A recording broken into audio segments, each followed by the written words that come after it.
Hello again, true crime fans. We've got another mysterious case to explore, the case of Tara Baker. Tara Baker was born on January 20th, 1977, in East Point, Georgia. Her parents divorced when she was young, and her mother later remarried. She is the eldest of 4 siblings. From an early age, she showed a strong interest in the legal system, with the desire to pursue a career as a lawyer or judge. She would often engage in mock trials with her stuffed animals, create contracts with her relatives, and even write letters to politicians, including the President of the United States, to express her opinions.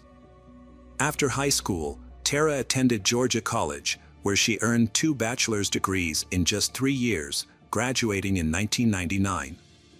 She then enrolled at the University of Georgia, one of the top law schools in the country, located in Athens, a small town close to her parents' home. To avoid dorm life, Tara rented a house with 2 other university students, one of whom she knew from college. Tara worked at a prestigious law firm in downtown Athens, covering her expenses and gaining valuable experience in her future profession. In January 2001, Tara spent a lot of time studying at the university library. On the evening of January 18th, she went to the library to study with a friend. Her friend left the library around 7:30 p.m. Tara stayed behind, calling her friend at 9:46 p.m. to check if she had arrived home safely, mentioning that she would head home soon. The next day, around 6 p.m., Tara's mother, Virginia Baker, received a phone call from a woman who identified herself as a detective. The detective tells Virginia that they need her daughter Tara's fingerprints for their current investigation.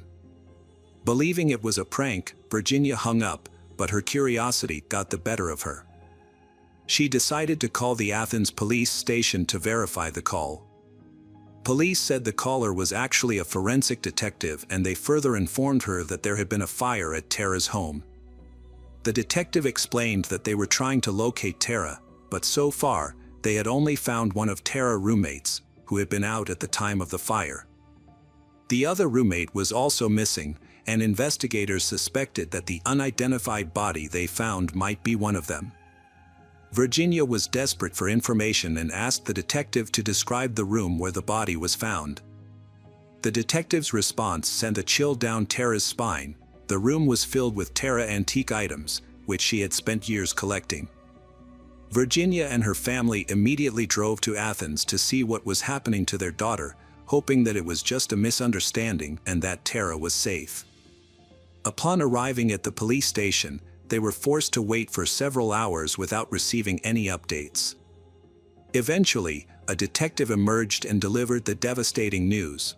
The body found in the house was indeed Tara's, and her death was a result of murder, not the fire. However, the detective was exhausted and declined to answer any questions. Before departing, he shared one crucial detail: Tara had inadvertently left behind a clue. Fragments of the perpetrator's skin were found under her fingernails, which could potentially aid in identifying the killer. Tara's family was shocked, confused, and hopeless by the news.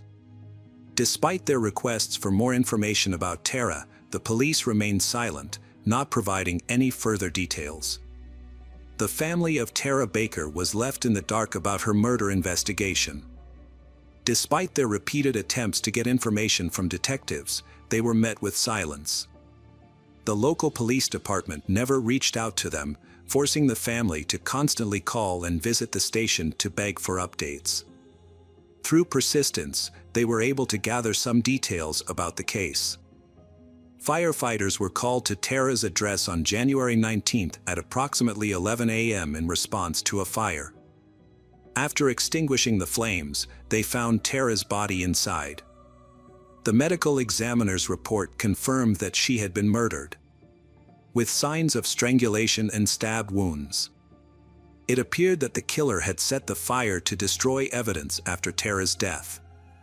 However, the police refused to share the medical examiner's report with Tara's parents, leaving them without crucial information about her murder. The family also discovered that some evidence may have been destroyed by the firefighters. Unfortunately, this is not uncommon in cases like this.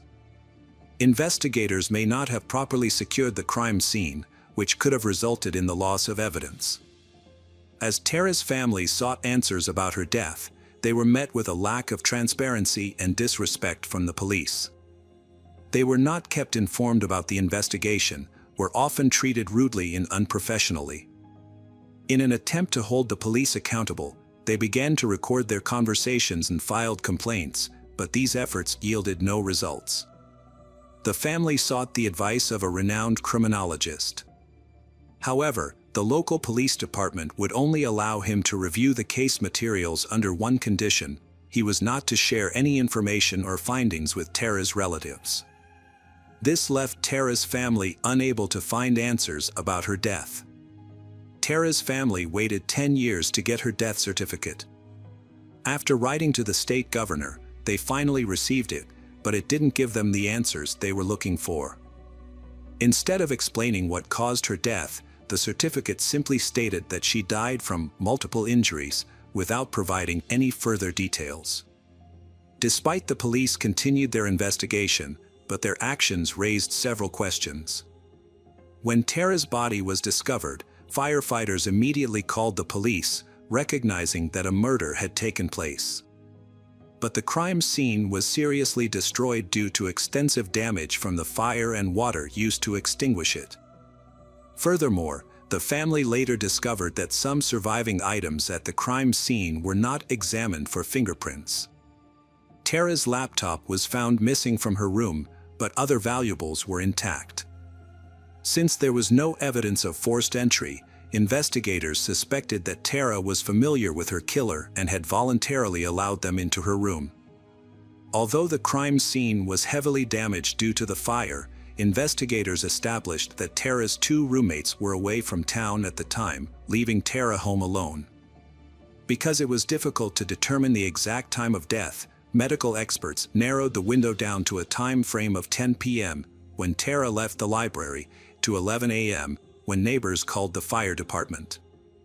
The likelihood of the crime occurring during the early morning hours, given the speed at which the fire spread. The police investigation uncovered 2 significant leads. One involved a witness who reported seeing a middle-aged white man running down the street on the morning of the murder, wearing only a t-shirt and jeans despite the winter weather. Additionally, the police discovered a suspicious phone call made to Tara's university a few days before her death. A heavily intoxicated man had called the university's student information line. The man managed to correctly provide Tara Baker's name and request her phone number. Although the phone call was highly suspicious, the police were unable to identify the caller. Meanwhile, Tara's boyfriend became an immediate person of interest in the investigation. He provided an alibi, which was verified by the police, but they continued to view him with suspicion.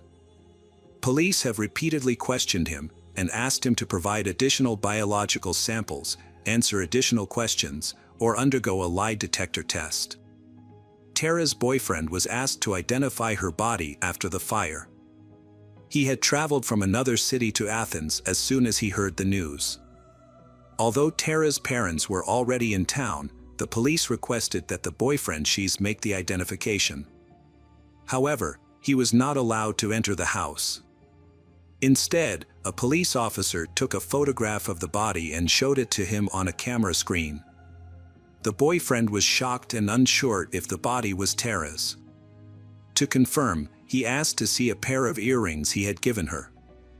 The officer retrieved the earrings from the body Tara's and showed them to him. After seeing the earrings, the boyfriend confirmed that the body was indeed Tara's. The police then shifted their focus to a male student who had a reputation for being troublesome. Several female students reported that he had repeatedly asked them out on dates, despite being told no, and made them feel uncomfortable with his behavior. The student had also asked Tara out multiple times, despite knowing she had a boyfriend. Detectives investigated the student but found no evidence linking him to the crime.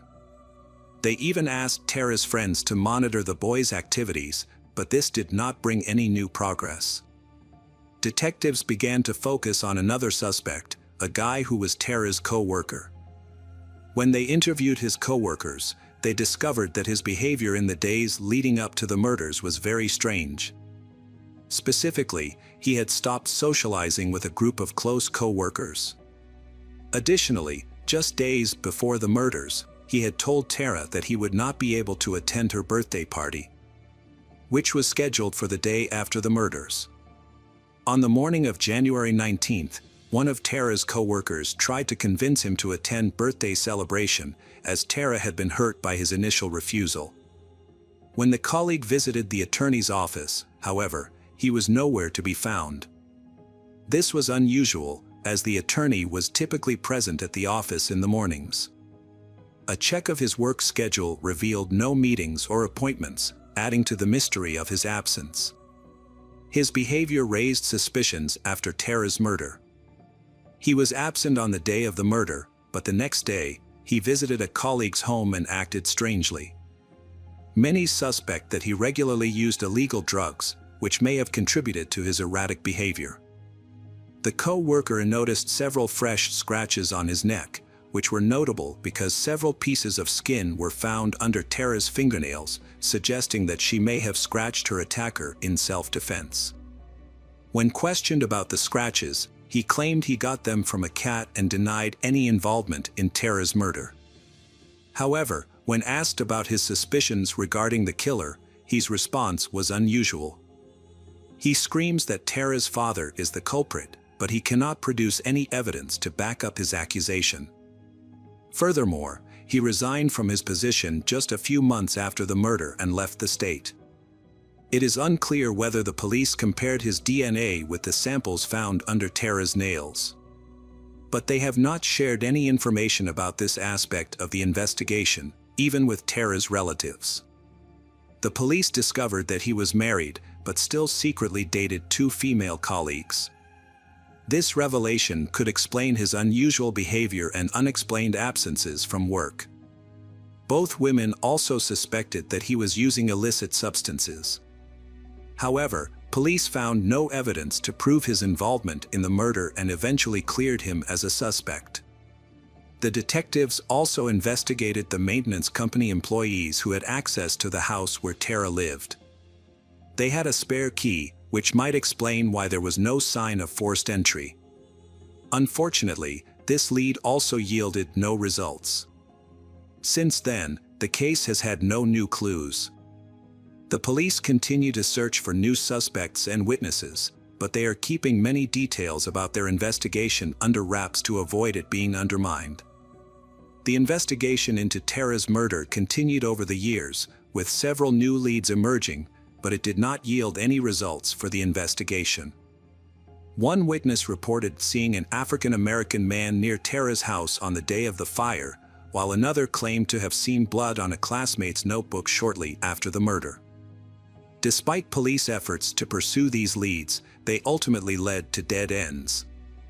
Tara's parents offered a $77,000 reward in hopes of generating new leads. The detective team working on the case changed several times, but they all encountered considerable difficulties due to lack of evidence. The fire in Tara's room burned most of the evidence, leaving the police with few clues to investigate. 19 years after Tara's murder, a podcast about her case was released, generating renewed interest and attention. The podcast gathered information from Tara's family and individuals connected to the case, re-examining the evidence and helped reinvestigate the case. The police department took notice of the podcast, leading to better cooperation between detectives and Tara's family. For several months, detectives reviewed all available information and evidence, using modern DNA analysis tools to re-examine the evidence. Their efforts paid off on May 13, 2024, when police announced that they had finally arrested the perpetrator, 23 years after the murder. The suspect, Edric Lamont Faust, 48, was arrested, but police did not reveal how they identified the suspect, citing the need to keep some information secret to protect ongoing legal proceedings. Investigators only mentioned that modern DNA analysis tools and other biological evidence played a crucial role in Edric's identification. Further details of the case were not disclosed at the press conference, and police chose to withhold evidence to avoid compromising Edric's trial. However, his arrest documents revealed that he was accused of assaulting Tara. Additionally, a piece of skin was found under Tara's fingernails, which was used to extract the killer's DNA using modern DNA analysis tools. The police had likely known about Edric for years due to his long history of crime, which included multiple arrests. At the time of Tara's murder, he was 25 and lived in the same city as she. Despite this, the police initially found no evidence suggesting that Edric knew Tara. It wasn't until recently, thanks to advanced DNA analysis, that Edric became a suspect in the case. Detectives only started investigating him a few days before his arrest. Edric is currently in jail awaiting trial. The police are confident that they have found the right person, as they obtained irrefutable DNA evidence. As a result, Edric was denied bail, and Tara's case is now considered closed. Tara's family finally finds out the truth after 23 years. Thanks to a new team of detectives who reopen the case and solve it.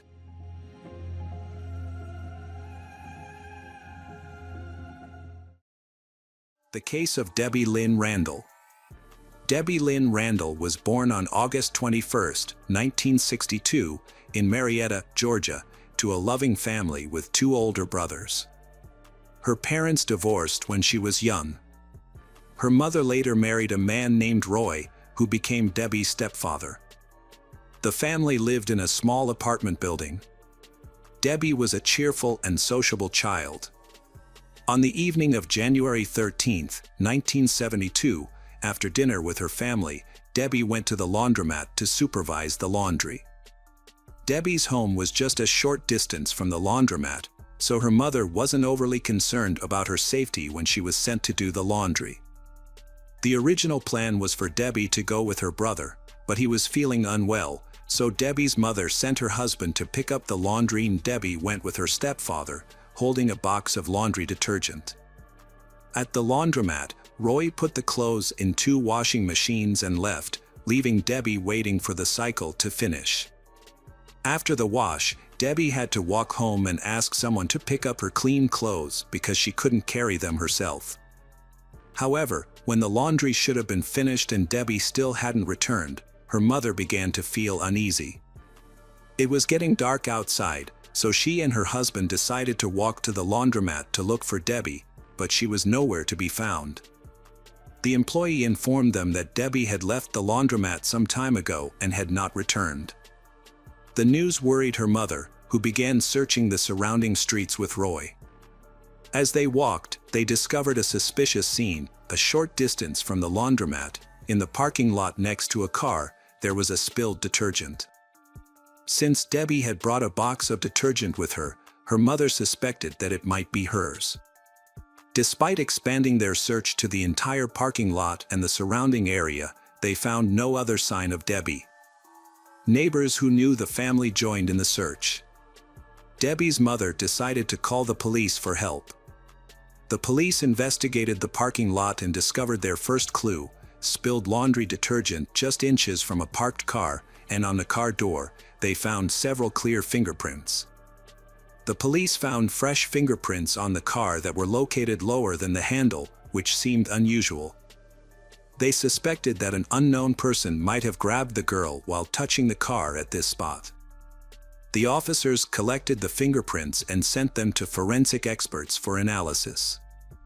They also started searching for the car's owner to confirm whether the fingerprints belonged to them. With no other leads, the police began a thorough search of the area, looking for new clues or witnesses. The laundry worker reported that she did not see anything suspicious. Debbie had waited for the laundry to finish, then left the building with the detergent box. It is possible that she went home to ask someone to pick up her clothes.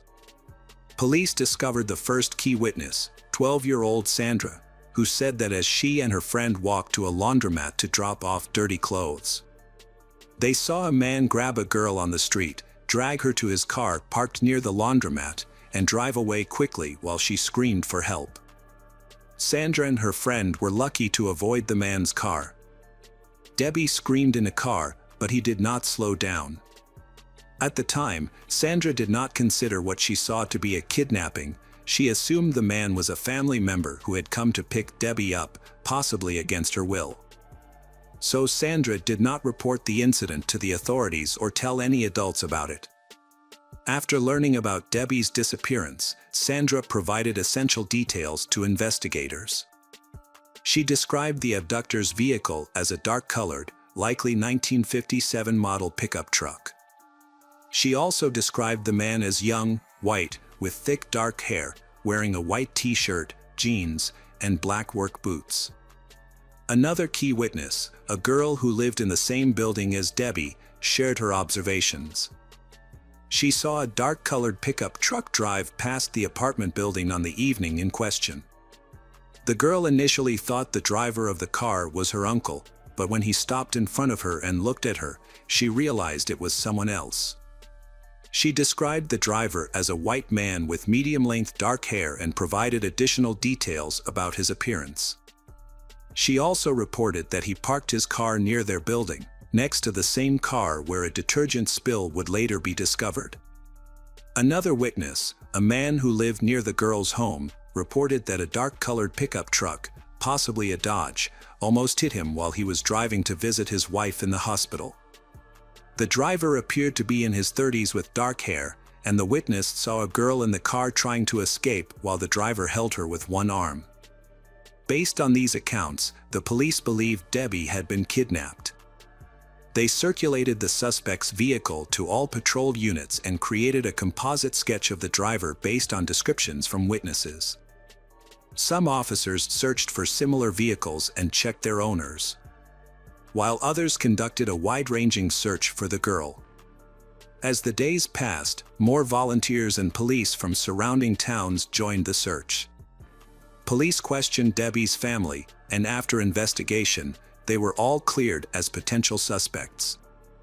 Debbie's biological father, who lived in the same city, was notified of her disappearance at work and immediately joined the search effort. Police also ran background checks on convicted criminals who lived near Debbie's home, but none of them appeared to be viable suspects. The search for Debbie continued for over 2 weeks without any significant leads. It wasn't until January 29th, when a group of students joined the search teams, that a breakthrough occurred. The students were sent to search a wooded area several miles from Debbie's house.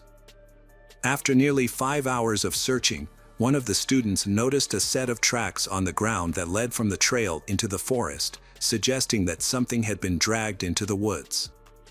As they followed the trail about 150 feet into the woods, they discovered a human body and immediately contacted the police. Upon further inspection, they quickly identified the body as Debbie Randall. She was wearing the same outfit her mother had described on the day she went missing. However, her shoes were missing.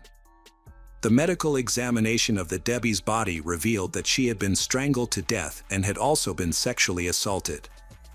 A single dark hair was found on her body, which was likely to belong to the killer. Although DNA analysis was not available at the time, experts were able to examine the hair under a microscope and estimate that it came from a man between the ages of 18 and 30. The investigation then focused on the victim's clothing, which was covered in soil. Police enlisted the help of a geologist to analyze the soil, along with a forensic team. They discovered that some of the soil contained a type of soil mined less than 10 miles from their town called North Georgia clay. However, other stains on the clothing were found to be from a different type of clay, mined by a company just 2 miles from where the body was found. Police theorized that the perpetrator did not kill Debbie immediately, but rather drove her to remote areas, sexually assaulting her in one location and killing her in another, before finally dumping her body in the woods. Police believe the killer may have been hired by one of the nearby mining companies. After contacting these companies, the police searched the employees of both companies but did not find the suspect or the vehicle described by the victims. Furthermore, they found fingerprints near the abduction site, but unfortunately, when these fingerprints were compared to the suspects, there was no match. Debbie's death sent shockwaves through the city, with thousands attending her funeral. Police repeatedly ran into roadblocks in their search for clues. Police officer Morris Nix investigated many suspects and eventually narrowed the list down to 4 people. For Morris Nix, Debbie's murder remained a top priority throughout his career.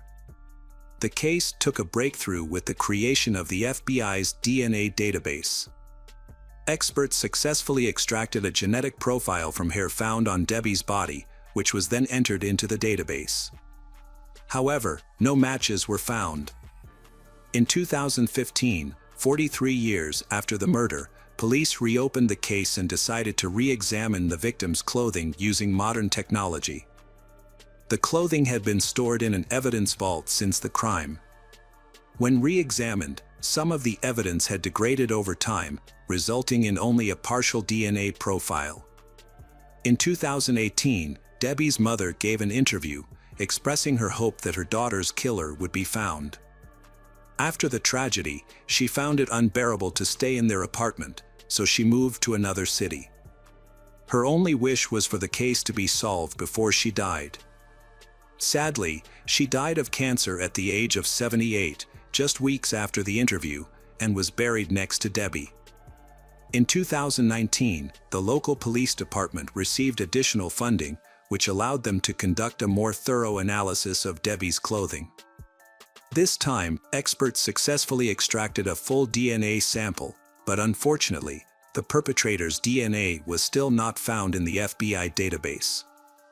Debbie's father was interviewed and shared that he thought about his daughter every day for decades. Sadly, he passed away in 2022, shortly after the interview.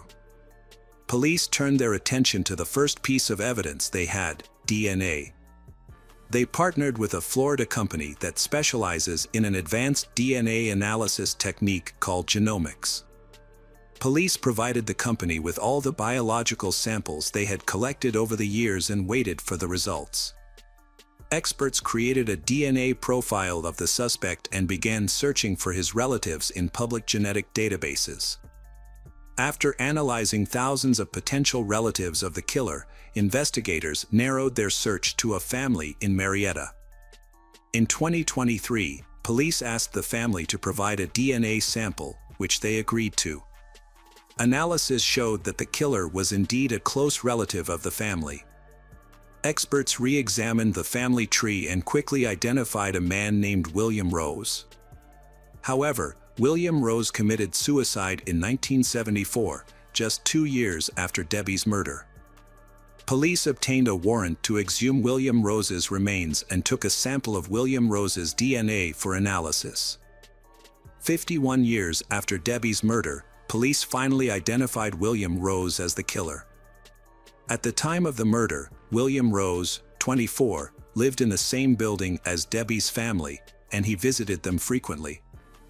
The case has finally been solved. Debbie's brother, Melvin, is the only living relative. Melvin attended a press conference and expressed gratitude to everyone involved in solving the case that lasted more than 50 years. Today we're going to take a look at another horrible case with you, the case of Adrienne Robert. Adrienne Robert was born on January 4, 1983, in Brunswick, Maine. She graduated from Leavitt High School in Maine in 2001 and the University of Maine at Augusta in 2005. 2 years later, in 2007, she relocated from Maine to Clearwater, Florida. Those who knew her described Adrienne as a beautiful, kind person, always happy and vibrant. At the time of her disappearance, Adrienne was in a relationship with her boyfriend, Justin, and they were planning to start a life together. She was renting a house with her friend Jay. As their relationship progressed, Adrienne and Justin found a new house in July 2012, where they intended to move in together. On the evening of July 13th, 2012, Adrienne decided to throw a goodbye party before moving out. Adrienne told Justin that she and Jay would be going out to a movie or a bar. Justin couldn't join them because he was busy with some other things. He didn't object to Adrienne spending the evening with Jay, as they were close friends. Initially, Adrienne and Jay celebrated at home, reminiscing about good times and having a few drinks. Later, they decided to continue the night out and went to the Diamond Dolls strip club. Jay called 911 at 3:34 a.m. to report that he had found his roommate, Adrienne, unresponsive. He told the operator that they had been at a nightclub earlier, but Adrienne had left before him. When Jay arrived home, he discovered Adrienne on the bathroom floor, her eyes open but not breathing. There were also signs of a struggle, suggesting a crime had taken place. The 911 operator instructed Jay to focus and perform CPR on Adrienne, guiding him through the process. Jay followed the instructions, attempting to revive Adrienne until the paramedics arrived. Unfortunately, by the time the ambulance arrived, Adrienne was deceased, and the medics were unable to help her. She was pronounced dead at the scene. The police investigation aimed to answer two key questions: who was responsible for Adrienne's death, and was her roommate involved? The police began by thoroughly searching the house, checking every closet and under every bed to ensure the perpetrator was not hiding inside. Detectives and forensic experts observed that there were no signs of forced entry on the front door when they first arrived at the crime scene. Adrienne's body was found on the bathroom floor, wearing only a bra. A stab wound to the chest was the cause of death. The signs of a struggle in the bathroom suggested that Adrienne had tried to defend herself, leading detectives to suspect that the killer was a man. The detectives had to wait for the autopsy results to get more information. While searching Adrienne's bedroom, they noticed that someone had cut off a piece of her bed sheet. It seemed like the killer was trying to destroy evidence, possibly to eliminate any DNA they may have left behind. However, it was puzzling that the killer didn't take the entire sheet, as the remaining part could still contain DNA. Further investigation revealed a substance similar to seminal fluid on the sheet, which was sent to the lab for analysis. Additionally, Adrienne's car was missing from the parking lot next to her house, suggesting that the killer may have stolen it. The police launched an investigation into the crime, searching for potential witnesses and issuing an alert for the victim's car. To piece together the events surrounding Adrienne's death, detectives needed to gather as much information as possible about her final hours. Before proceeding, however, they had to break the devastating news to her family. Adrienne's parents were stunned by the revelation, struggling to come to terms with the loss of their beloved daughter. Justin discovered the shocking truth the morning after, when he saw police surrounding her house. He immediately sensed something was terribly wrong. The detectives then broke the devastating news: Adrienne had been killed the previous night. Given that perpetrators often return to the crime scene, and Justin's close relationship with Adrienne, the detectives felt compelled to investigate him as a potential suspect. In cases like this, it's standard procedure to investigate the people closest to the victim first. Later that day, police found Adrienne's car abandoned just a few blocks away from her house, with the headlights still on and the keys in the ignition. This discovery further supported the investigators' initial theory that the killer had likely used Adrienne's car to escape the crime scene. Forensic experts thoroughly searched the interior of Adrienne's car for any clues that could help crack the case. Meanwhile, investigators reviewed the CCTV footage to identify the person who was driving the car. Although there were no cameras at the exact location where the police found the car, neighboring buildings had cameras that captured footage of the area. After examining the recordings, investigators spotted a man wearing shorts, a baseball cap, and long hair. The man was seen walking away from Adrienne's car around the same time the 911 call was made. He was heading in the opposite direction, which made it essential for investigators to track his next move. Unfortunately, their attempt to follow him was thwarted when they discovered that he turned a corner where there was no surveillance camera. The investigators rewatched the footage multiple times, hoping to pick up on a detail they might have missed initially.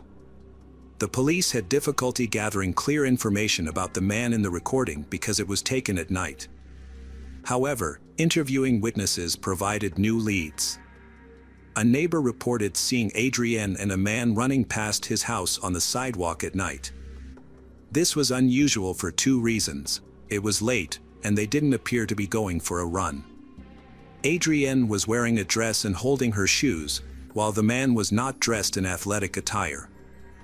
Although the situation seemed suspicious, Adrienne didn't appear to be in distress, as she wasn't screaming or calling for help. As a result, the neighbor didn't think much of the incident at the time. To reconstruct the events leading up to the 911 call, investigators spoke with Adrienne's roommate, Jay. Jay had gone to the club with Adrienne and claimed to have found her on the bathroom floor. During questioning, Jay told the detective that he and Adrienne had a few drinks at home before heading to Diamond Dolls, a club they often visited to unwind and escape their daily problems.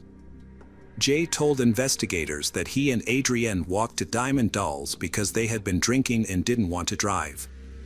The police focused on the club because it attracted a questionable crowd.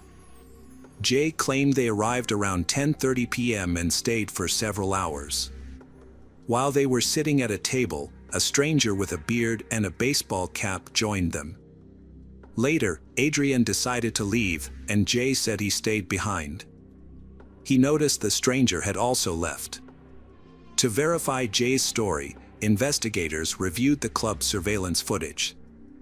They found a camera with a wide angle that recorded everyone entering and leaving the club that evening. The footage showed Jay and Adrienne arriving at the club, appearing calm and normal. Another camera at the entrance provided a clear view of people's faces and clothing. CCTV footage confirmed Jay's account of events. It shows him leaving the club alone at 2:53 a.m. and walking towards his house. The footage also reveals that Adrienne left the club earlier, at 1:38 a.m. Notably, she was seen wearing a dress and what appeared to be a jacket when she arrived at the club, but only wore the dress when leaving.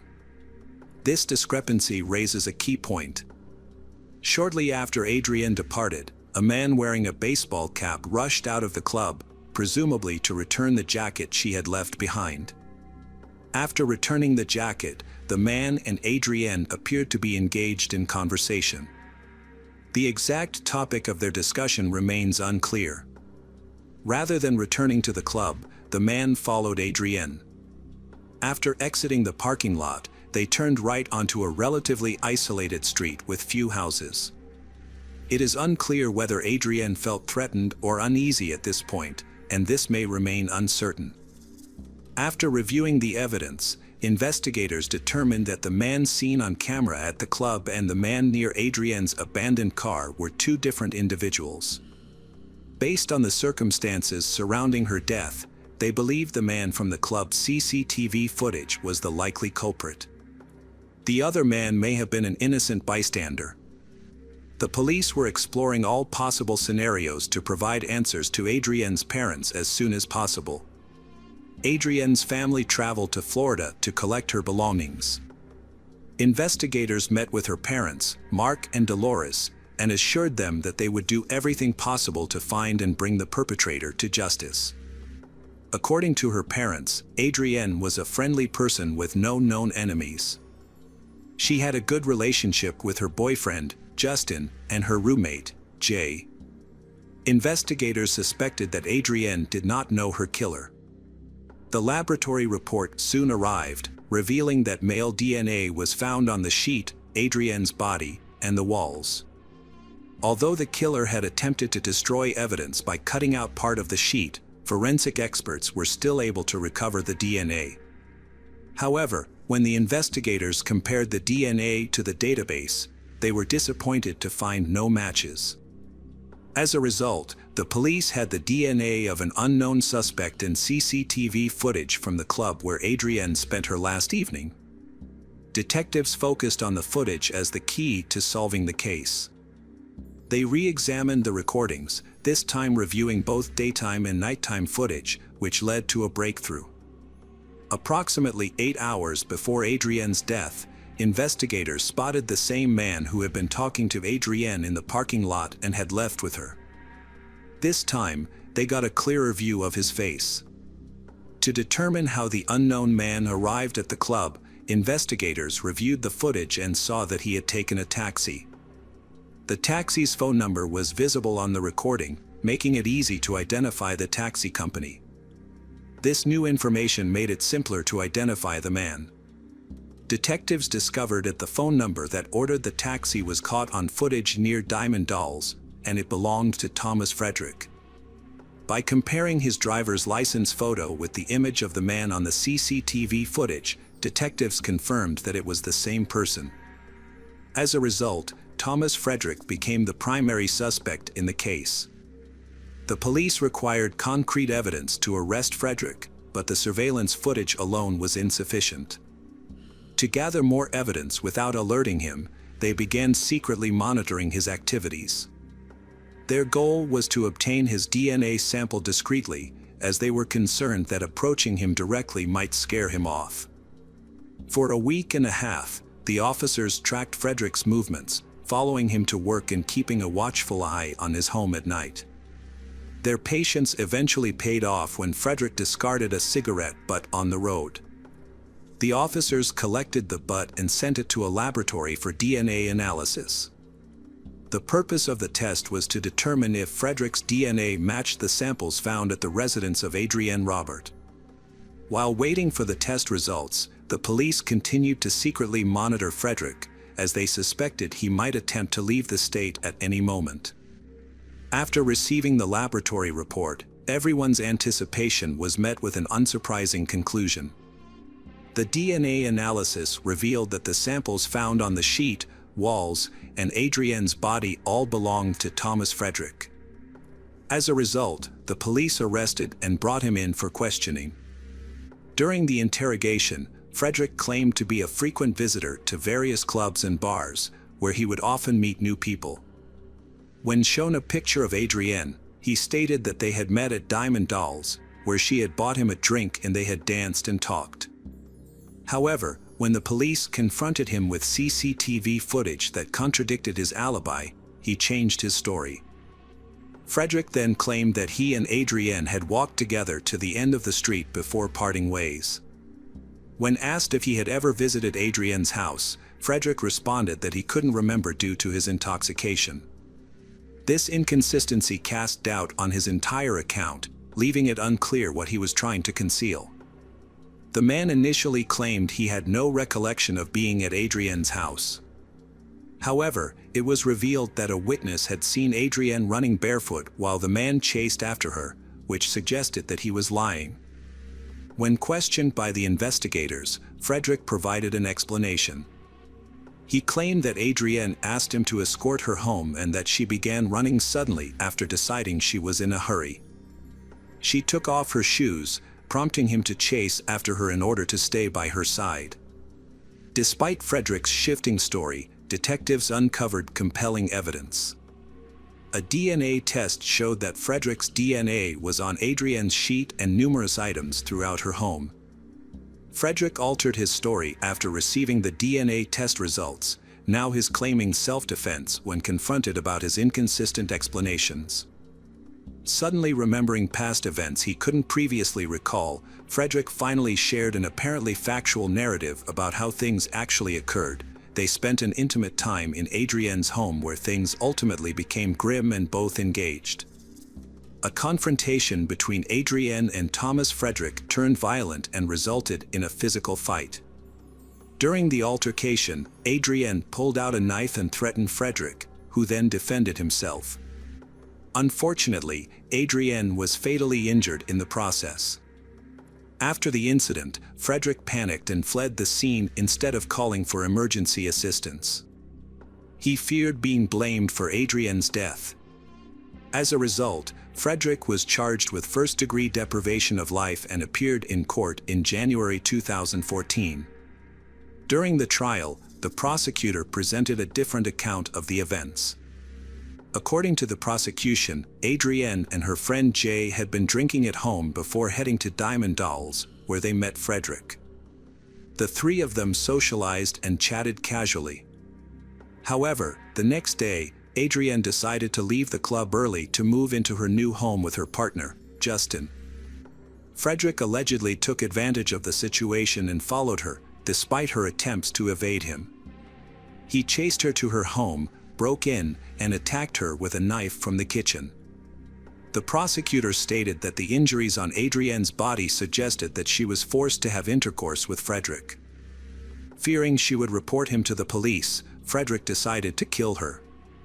In an attempt to cover his tracks, he cut out a portion of the sheet where his semen had stained, but this effort was unsuccessful. The police were still able to find his DNA on multiple surfaces, including Adrienne's body. Frederick then took Adrienne's car keys, drove a short distance, and abandoned the vehicle. During the medical examiner's testimony, Adrienne's parents, Mark and Dolores Robert, left the courtroom, unable to bear the details of their daughter's final moments. Mark Robert later explained, "I didn't want to hear that. It won't bring Adrienne back, and I didn't want to know what she endured." It was clear that Adrienne had put up a fierce struggle. Her parents have since struggled to cope with life without their daughter. The grieving family member acknowledged that the healing process would be a long and difficult one. "We're still reeling from the loss of our loved one, and it will take time to recover," Dolores said. "However, we will eventually rebuild our lives, as that's what Adrienne would have wanted. It won't be easy, but we will get through this." During the trial, the defense team attempted to tarnish Adrienne's reputation by claiming that she had invited Thomas Frederick to her home for consensual sex. However, this assertion is baseless and may have been a desperate attempt by the perpetrator to justify his presence at the victim's house. The evidence, however, tells a different story. The presence of DNA points to one person, Thomas Frederick. The defense also claimed that Frederick acted in self-defense. She did sustain a stab wound as he was fighting her. Thomas Frederick was found guilty of first-degree murder and car theft. His claim of self-defense was rejected due to insufficient evidence. Although he was accused of killing Adrienne, there was no evidence to suggest he forced her into a sexual act by threatening her with a knife. Thomas Frederick, 25, was sentenced to life in prison without parole. Adrienne's father expressed relief and satisfaction with the verdict, stating that while it wouldn't bring his daughter back, justice had been served. He found it difficult to remain calm in the presence of the man who murdered his daughter, especially since Frederick showed no remorse or sympathy, even after the verdict was read. Adrienne's parents, Mark and Dolores Robert, were overcome with emotion in the courtroom, but felt a sense of relief and happiness when the verdict was announced. They remembered their daughter, a always happy and lively person whose smile could light up a room, and expressed sadness that they would never see her again. Hello friends, welcome to our channel. Today we're going to take a look at another horrible case with you, the case of Dana Ireland. Dana Marie Ireland was born on December 12, 1968, in Fort Belvoir, Virginia, to John Ireland and Mary Louise Crank. She was the youngest daughter, with an older sister, Sandra, who was 7 years her senior. In 1991, when Dana was 23, she visited her sister in Hawaii with her parents. On December 24th, Dana borrowed her sister's bike for a ride. However, she never returned. Her bike, shoe, and a clump of hair were later found on the side of the road, but Dana was nowhere to be seen. The condition of the bike suggested that Dana had been struck by a vehicle. The impact was severe, causing significant damage to the bike's wheels and steering wheel. Unfortunately, hopes that the driver who hit Dana had taken her to the hospital were short-lived. Tragically, Dana was found 5 miles from where her bike was discovered. She had suffered severe injuries to her body and head, and her lower body was exposed. The evidence suggested that Dana had not only been hit by a car but had also been taken advantage of while she was vulnerable. Nurse Jerry Gallagher is haunted by a traumatic event that occurred on Christmas Eve 1991. A friend, Brian, arrived at her home on Satellite Road in a rural area 25 miles southeast of Hilo. He had found she, Dana Ireland, severely injured and in need of medical attention. Gallagher, who was licensed to provide care, accompanied Brian to the scene, just a mile from her house. Upon arrival, she found Dana lying on the ground, naked from the waist down, with severe bruises on the inner sides of her legs. Gallagher attempted to administer first aid using a kit, but Dana's most critical injury was a severe head wound on the back of her skull. When Gallagher inquired about her identity, Dana's response was incoherent, seeming to utter the words, "is land." Gallagher then asked who was responsible for her condition, but Dana's answers remained unclear. Dana did, however, repeatedly request Gallagher to return her keys so she could drive home. Gallagher made an effort to keep her awake while awaiting further assistance. Due to the area's lack of phone services, significant delays occurred before an ambulance finally arrived more than 2 hours after the initial call for help. Moreover, further complications arose when the emergency services dispatcher mistakenly relayed the wrong location for the incident. These factors collectively resulted in an additional 34-minute delay for Dana to receive the medical attention she required. Gallagher had considered driving Dana to the hospital himself, but she was worried that moving her could cause further injury. She has since struggled with the decision and the fact that it took so long for help to arrive. An ambulance finally brought Dana to Hilo Hospital at 7:56 p.m.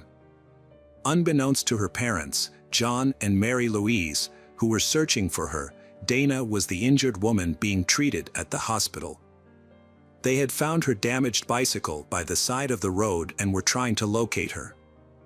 At the time, Mary thought someone had hit Dana and taken her to the hospital. John stayed near the bike while Mary and their eldest daughter Sandra went to the hospital to look for Dana. When the ambulance arrived with Dana, Mary and Sandra were already there. Despite the doctor's best efforts, they were unable to save Dana. She was pronounced dead at 12:25 a.m. due to severe injuries sustained in a motor vehicle accident, including blood loss and trauma to her head, pelvis, and abdomen. Dana's family was shocked by her death, which permanently altered their lives. As time passed, they would face another challenge, a long and arduous search for suspects and subsequent trials. The police investigation was described by local newspapers as intense. They discovered a T-shirt at the crime scene that belonged to the perpetrator. They also seized a sheet from the hospital with semen stains on it, which was crucial evidence since Dana had semen on her body when she was admitted. Furthermore, a bite mark on Dana's body matched the teeth print of her attacker. The authorities obtained a DNA sample from the perpetrator, but this was of limited use in 1991. The tire tracks from the bike and the secluded area where it was found provided few leads. Despite interviewing residents, the investigators could not find any witnesses who saw the car that hit Dana's bike, likely due to the remote location and poor road conditions, which deterred cars from traveling there frequently. The investigation into the Dana Ireland case had reached a dead end due to a lack of witnesses and evidence. However, a breakthrough occurred when John Gonzalez contacted the Hawaii County Police in May 1994. Gonzalez was involved in a high-profile case involving illegal substances, but he received a suspended sentence due to his cooperation with the police. Gonzalez revealed that his half-brother, Frank Pauline, had important information about the Dana Ireland case. Frank Pauline stated that brothers Albert Ian Schweitzer and Sean Schweitzer were involved in the attack on Dana Ireland. The Schweitzer family lived next door to the Frank Pauline family, and their families did not get along. According to Frank Pauline, he was present when the Schweitzers attacked Dana, Ireland. They allegedly ran her over, put her in the trunk, and took her to another location. Based on Frank Pauline's statements, the police made Albert Schweitzer, Sean Schweitzer, and Frank Pauline the main suspects in the case.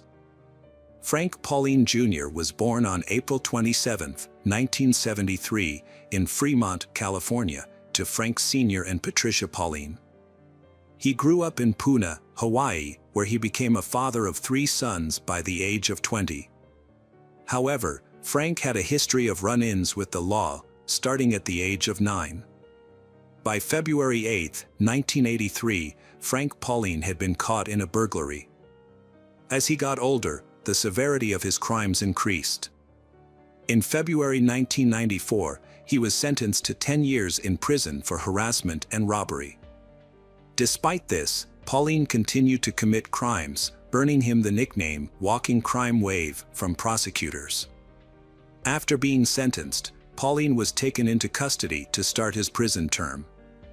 However, he managed to escape and was classified as a fugitive. He was eventually recaptured in Honolulu a few days later. 3 months after Pauline received a 10-year sentence, his brother John Gonzalez contacted the authorities and provided information about the Dana, Ireland case. Pauline and Gonzalez decided to cooperate with the investigation, which could potentially reduce Pauline's sentence. John Gonzalez was initially a questionable source of information, but after speaking with investigators, the case against him for illegal substances was closed, and he received a suspended sentence. Pauline claimed to have information about the Dana, Ireland case and was interrogated by investigators from the Big Island. The 90-minute interrogation took place in Honolulu, where Pauline was in custody.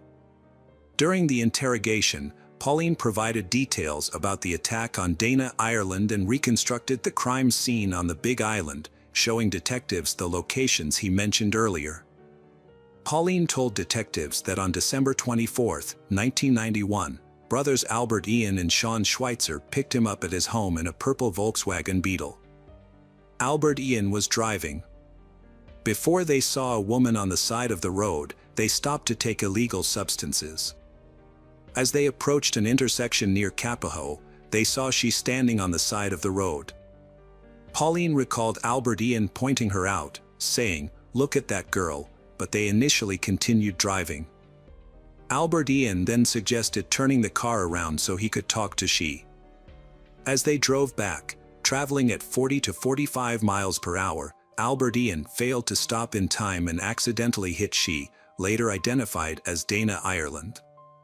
After hitting Dana, the trio got out of the car, loaded her into the trunk, and continued driving. A short distance later, they stopped and removed Dana from the car. Despite being injured, she was still alive. Pauline claimed he did not assault Dana, unlike the Schweitzer brothers. However, he said something that had severe consequences. According to Pauline, Albert Ian insisted that he find a tire iron and hit Dana on the head to end her suffering. Pauline's initial statement to the police was written down and he signed it, confirming that he testified voluntarily, without coercion, threats, or influence from substances. He was later moved to the Maui Community Correctional Center for protection due to threats from fellow inmates. However, 2 years later, Pauline retracted his statement, claiming he fabricated his story at his stepbrother's request to avoid jail. He admitted he was not present during the attack but had information about those responsible. Pauline explained that he lied about being there to make his information credible and to avoid being accused of perjury, but perjury was not one of the charges he faced. On July 30, 1997, Frank Pauline was charged with the murder of Dana, Ireland after signing a confession claiming he had struck her with a tire iron.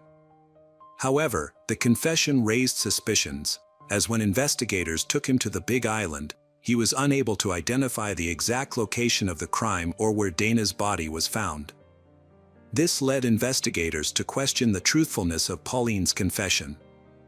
Pauline eventually retracted his confession, fearing that if he continued to lie, he could be charged with perjury. His retraction was motivated in part by his realization that his half-brother, Albert Gonzalez, was innocent and being wrongly accused. In the end, Gonzalez was able to avoid major charges related to a separate crime, and in exchange, he agreed to testify against Pauline at his trial. At the time of the arrest, DNA testing technology was not as advanced as it is today. Despite this, the authorities collected DNA samples from Pauline and the Schweitzer brothers. They also analyzed biological fluids from the gurney sheet used to transport Dana Ireland to the hospital and swabs from her body. However, the results were unexpected. The DNA of Frank Pauline and the Schweitzer brothers did not match the DNA of the perpetrator. Although the charges against the three men were dropped, the investigation continued.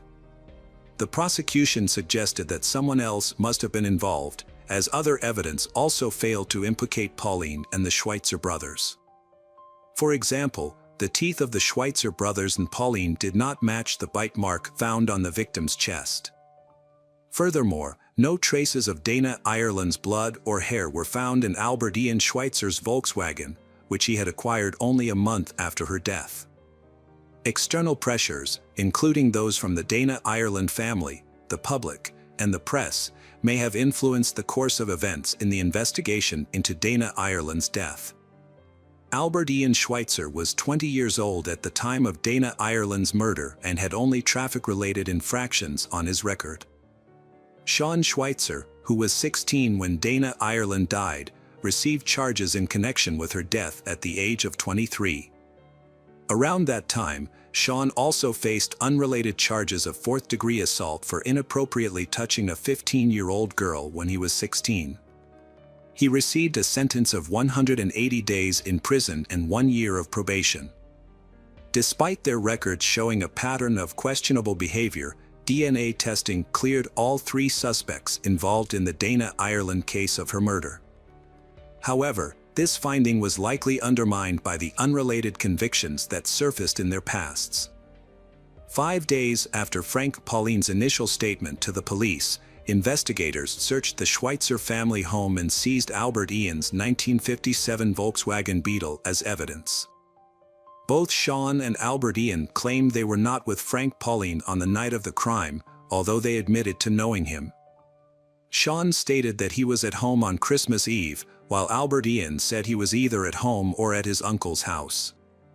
Albert Ian also explained how he acquired his car, initially denying that he had done any bodywork on it. He revealed that the car was originally purple, but he repainted it yellow because it wasn't his preferred color. The Schweitzer brothers' lawyers believed that Frank Pauline had falsely accused them due to a long-standing feud between their families. Nevertheless, the prosecution continued to pursue the case. On May 5, 1999, just days before the statute of limitations expired for some of the crimes committed against Dana Ireland, the police received a statement from Michael Ortiz, a cellmate of the Schweitzers and an associate of Gonzalez. This new information was seen as a potential breakthrough in the case.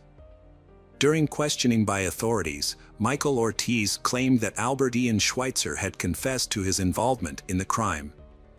Based on this testimony, Frank Pauline and the Schweitzer brothers were recharged in connection with Dana Ireland's death just 2 weeks later. This development raised suspicions and distrust among the public, as the information had come from a questionable source and had been revealed just days before the statute of limitations was set to expire. Frank Pauline was the first to face trial. The proceedings were highly emotional. Pauline professed his innocence, stating that he had lied when he initially confessed to being involved in Dana's murder. When taking the stand, Mary Ireland recounted receiving the devastating news about her daughter. She described the distressing scene: a bicycle on the road, a shoe, and a lock of hair. However, the witnesses who linked Pauline to the crime had checkered pasts and stood to gain from implicating him. Among those who benefited from Pauline being found guilty was his half-brother, Gonzalez, who became a witness for the prosecution. Witness William Chum, who also testified against Pauline, said Pauline confessed his involvement in this crime. However, when asked if he saw Pauline in the courtroom, he pointed to another person, although Frank Pauline was there. The jury also saw Dana Ireland's bike, shorts, top, underwear, and a Jimmy's t-shirt recovered from the scene. Not one of those items had DNA from Pauline or the Schweitzers. To get around the lack of scientific evidence, Deputy Prosecutor Lincoln Ashida insisted that the Jimmy's t-shirt covered in Dana Ireland's blood belonged to Pauline. "We're not afraid of that evidence. We embrace it," Ashida said. Then, that same DNA technology works both ways for the defense and the prosecution. Pauline's lawyer protested, saying the t-shirt wasn't even Frank's size. Nevertheless, the jury found that the evidence and assumptions presented at the trial were enough to convict Pauline. Pauline's guilty verdict and 180-year sentence were handed down despite forensic evidence proving his confession was false. The next trial was that of Albert Ian Schweitzer, who knew about Pauline's sentence and was surprised when prosecutors offered him a plea deal, given the lack of physical evidence. Albert Ian Schweitzer rejected the offer, maintaining his innocence. The prosecutor claimed Schweitzer's Volkswagen Beetle was involved in the crime, but several facts contradicted this assertion. Witnesses in the area where Dana was found reported seeing a pickup truck, not the Beetle, and forensic analysis of Schweitzer's car turned up no evidence linking it to the crime. Furthermore, Schweitzer only became the official owner of the Volkswagen in January 1992. Albert Ian Schweitzer was sentenced to 130 years in prison based on the testimony of Michael Ortiz, who claimed Albert Ian had confessed to the crime, and evidence of scratches on Albert Ian's car bumper. After seeing his brother convicted, Sean Schweitzer initially wanted to prove his innocence but eventually decided to take a plea deal due to concerns about the justice system failing him again. As part of his agreement with the prosecutor's office, Sean Schweitzer was required to testify against his brother and Frank Pauline, who were accused of playing a role in Dana Ireland's death. He was also required to take a polygraph test to prove his honesty. The polygraph test was administered on March 24, 2000, by an examiner from the State Attorney General's office. However, the test results showed that Sean was not truthful about his involvement in the crime. Despite this, he was still allowed to plead guilty to the lesser charges of kidnapping and involuntary deprivation of life. There was a discrepancy in the court records regarding the polygraph test results. Deputy Prosecutor Lincoln Ashida initially stated that Sean had failed the test, but later claimed that he had passed it. Sean was ultimately sentenced to 5 years probation, with credit for 18 months served.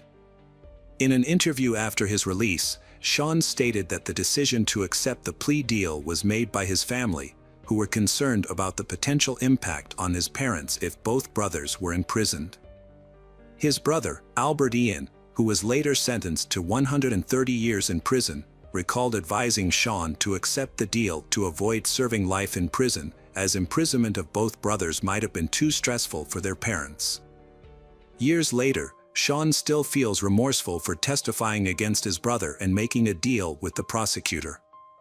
He and his family have struggled to move on from the case, and Sean has had a hard time finding a job due to the community's knowledge of the case. Community members made remarks about the case for years, causing Sean to experience disappointment and frustration. After being wrongfully convicted, Albert Ian Schweitzer and his family refused to give up the fight. In 2005, Albert Ian applied to the Innocence Project, an organization dedicated to re-examining convictions using new evidence and investigative techniques. The case eventually gained momentum in 2010 when students from the University of Hawaii, lawyers, and professors started re-investigating the old files from the Dana Ireland case. Local prosecutors authorized the investigation, which has spanned several years. Throughout this process, efforts continued to deliver the desired outcome, justice for Albert Ian. The goal was to rectify a miscarriage of justice and bring about restitution. The investigation's findings and the subsequent actions taken will bring truth and closure to the matter. Ultimately, the hope is that justice will prevail, and the issue will be laid to rest.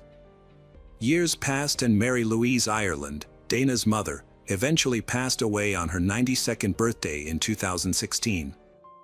Meanwhile, Linda battled breast cancer, which made it difficult for her to visit her son, Albert Ian. When Linda finally had the chance to see Albert Ian for the very last time, she was heartbroken. During this emotionally charged visit, Albert Ian expressed a final wish to his mother. He didn't want her to leave him, and the thought of saying goodbye was unbearable. He had always found it hard to see the people he loved leave, especially after losing his grandmother. Albert Ian confided in his mother that it was his greatest fear, losing those closest to him, and that he never wanted to have to say goodbye to her again. A DNA expert, Nancy Dinh, testified at the trial after retesting evidence using advanced methods that were not available during the original trials.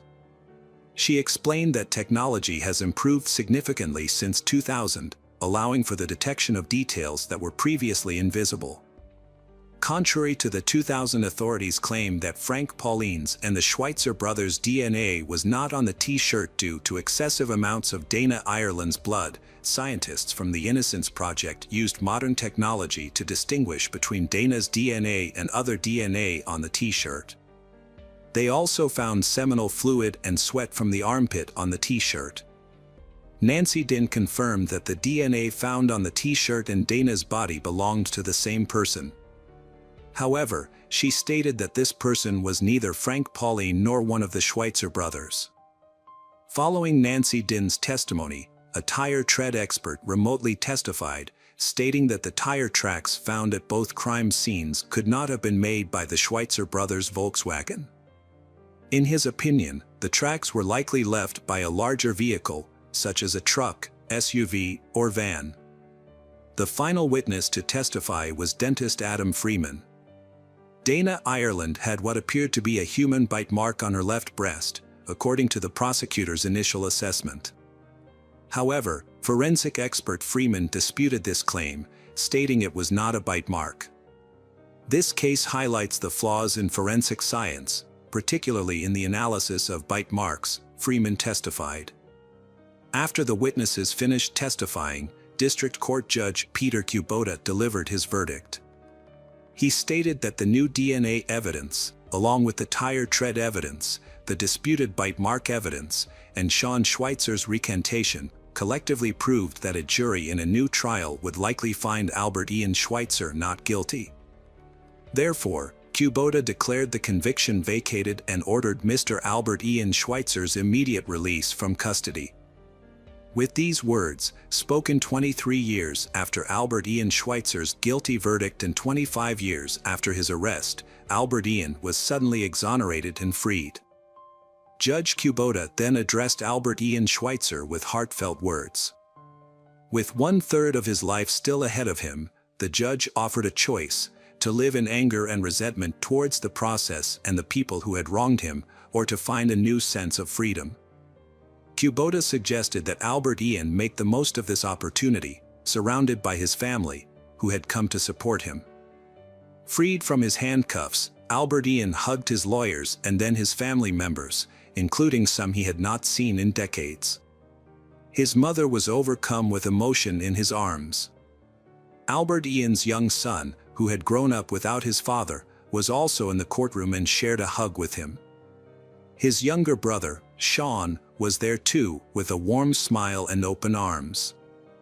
As a result of Albert Ian's acquittal, his brother Sean's lawyer is now seeking to have his own criminal record cleared. The story serves as a reminder of the tragic fate of Frank Pauline, who died in prison in New Mexico in 2015. Pauline was attacked by a fellow inmate, Daniel Hood, who was serving time for taking 2 lives. On April 27, 2015, Hood attacked Pauline in the recreation yard at the Southern New Mexico Correctional Facility, striking him 3 times on the back of the head with a rock.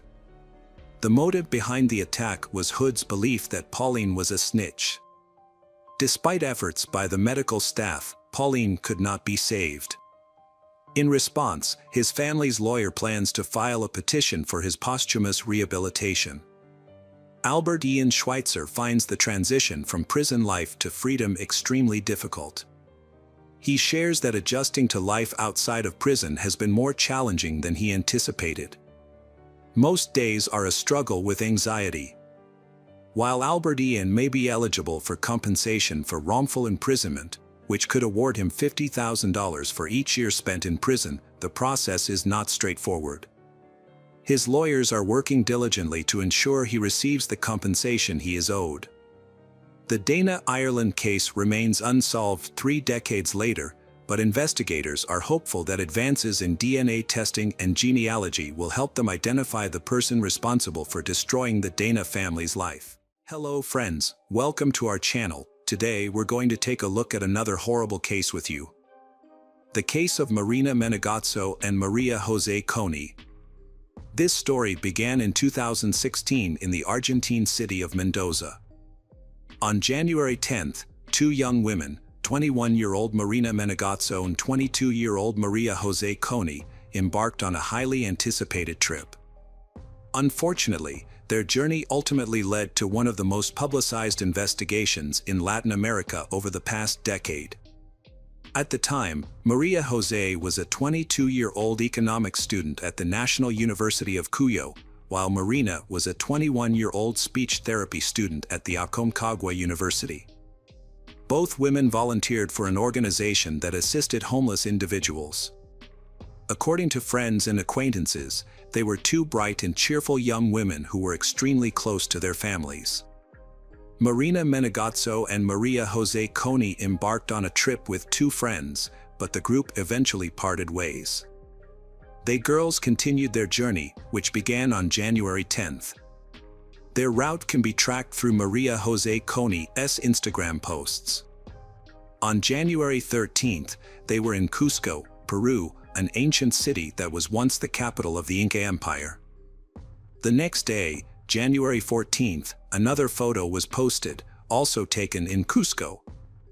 A subsequent image was published on January 15th, showing they on a railway bridge near the Machu Picchu hydroelectric power plant.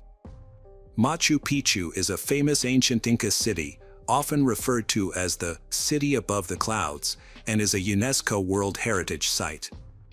Maria Jose Coney and Marina Menegazzo had about 10 days of vacation left and were in no rush to return home. They decided to revisit Montañita, the town in Ecuador where their trip had begun. On February 22nd, Maria Jose Coney posted a photo of herself with Marina Menegazzo on Instagram, which would be her last post. On the same day, they contacted their families in Argentina to let them know they would be returning soon. They planned to take a bus from Ecuador to Lima, Peru, where they would spend the night at a friend's house. From Lima, they would fly to Santiago, Chile on February 25th, and then take a bus to their hometown of Mendoza, Argentina.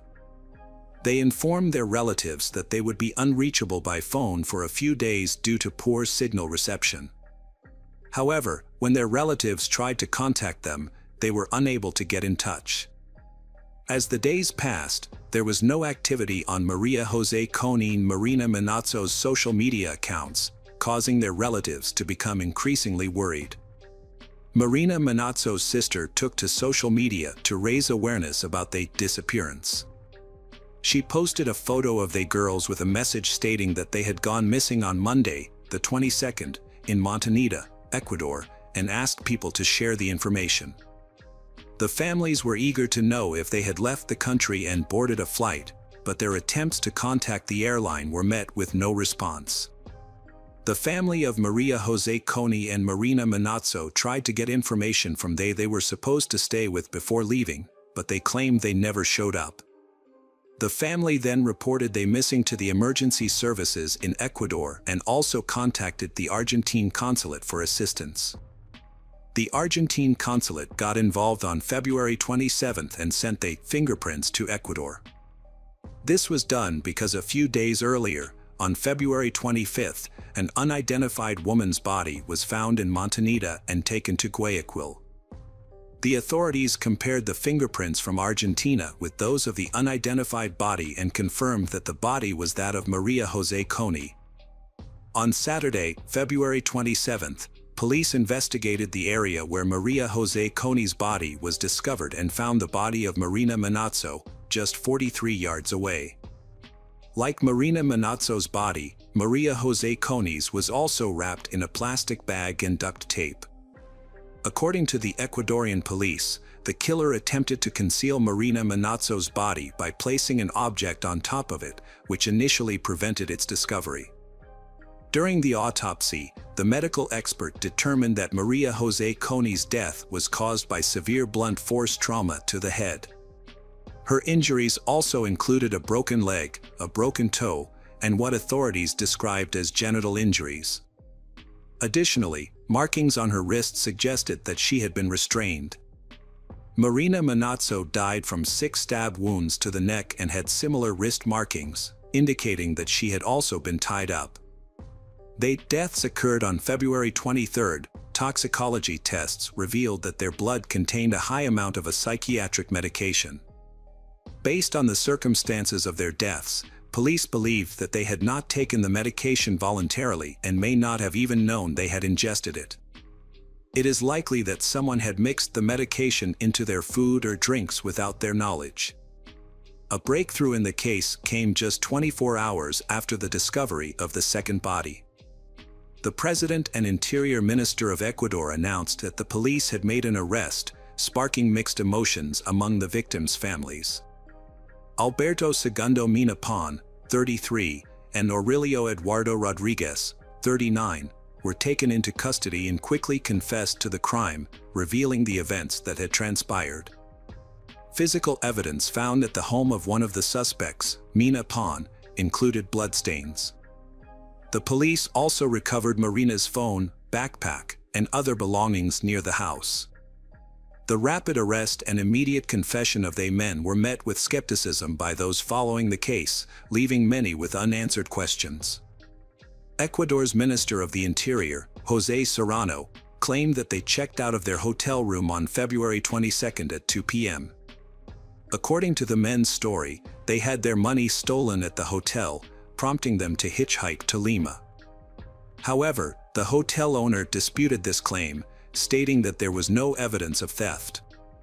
Marina Manazzo and Maria Jose Coni's families found this explanation hard to believe, particularly since they had credit cards that they could have used if they encountered financial difficulties.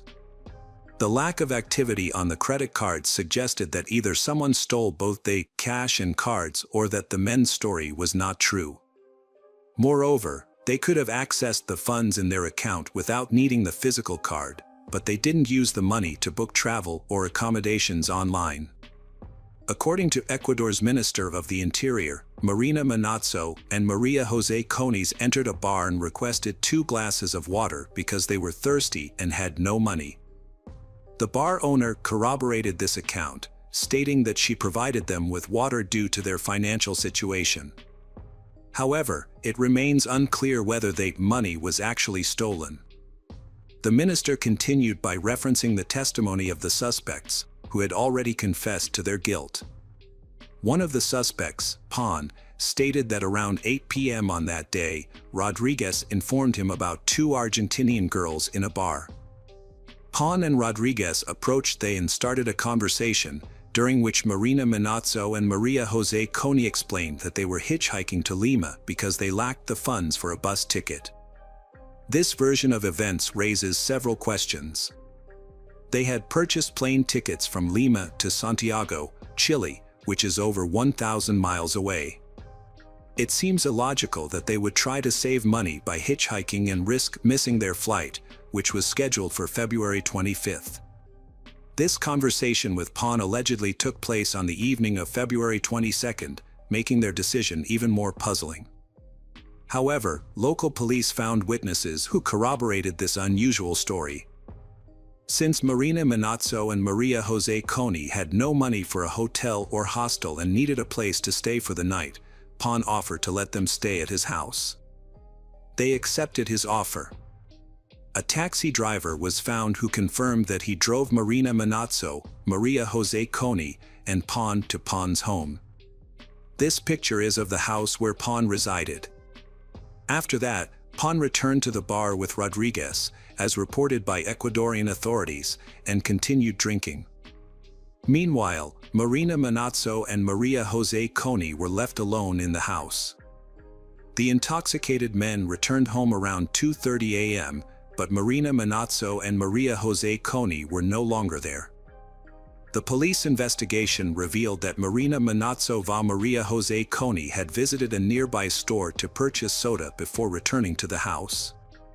A store cashier confirmed this, indicating that Marina Manazzo va Maria Jose Coney still had some money on them. According to Pon's account, when they returned to the house, he stayed in one room with Maria Jose Coney, while Rodriguez was in another room with Marina Manazzo.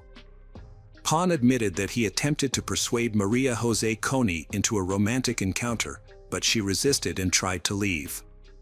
In a fit of rage, Pon grabbed a stick and struck Maria Jose Coney on the head, killing her instantly.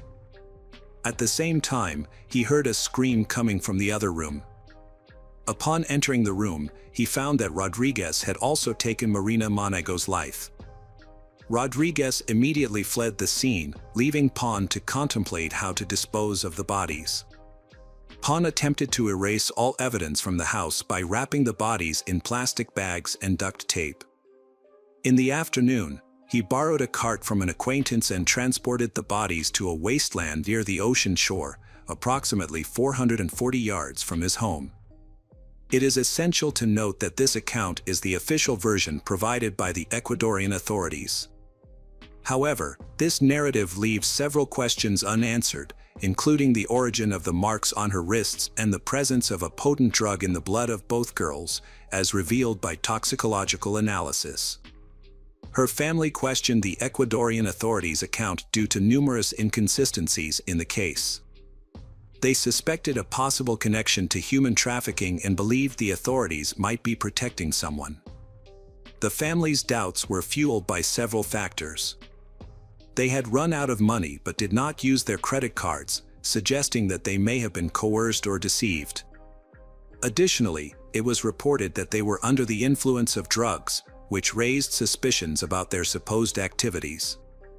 Notably, the only people who claimed to have seen Marina Manazzo and Maria Jose Coney on the day of their disappearance were a select few who corroborated the authorities' version, including the owner of the bar, a taxi driver, and a cashier who allegedly sold soda to one of they. Furthermore, the town's relatively small population of 5,000 residents made it surprising that no one else came forward as a witness. The families of the victims were confused by several aspects of the case. They couldn't understand why the bodies were found 2 days apart, despite being only 43 yards away from each other. It also seemed strange that Marina Manazzo va Maria Jose Coney had sought help from Pon and Rodriguez, rather than approaching one of the many Argentine tourists in the area. The brother of one of the victims reported seeing used syringes on the floor when he was taken to the crime scene by the Ecuadorian police. However, when he asked about them, the syringes mysteriously disappeared. Furthermore, the syringes were not visible in crime scene photos, and the experts who examined the area denied their existence. The family suspected that Pon and Rodriguez were involved in something more sinister, such as human trafficking, and that they were being used as a cover. The authorities responded by scheduling a second autopsy and a new toxicological examination. Additionally, it was discovered that both defendants had repeatedly changed their story about the events surrounding Marina Manazzo and Maria Jose Coney deaths. According to one version, Pon denied involvement in the crime and instead claimed that the perpetrator was a Venezuelan illegal substance dealer known as El Chamo, who lived in the area. However, when questioned by the police, El Chamo denied any involvement and offered to take a polygraph test or provide a DNA sample to prove his innocence.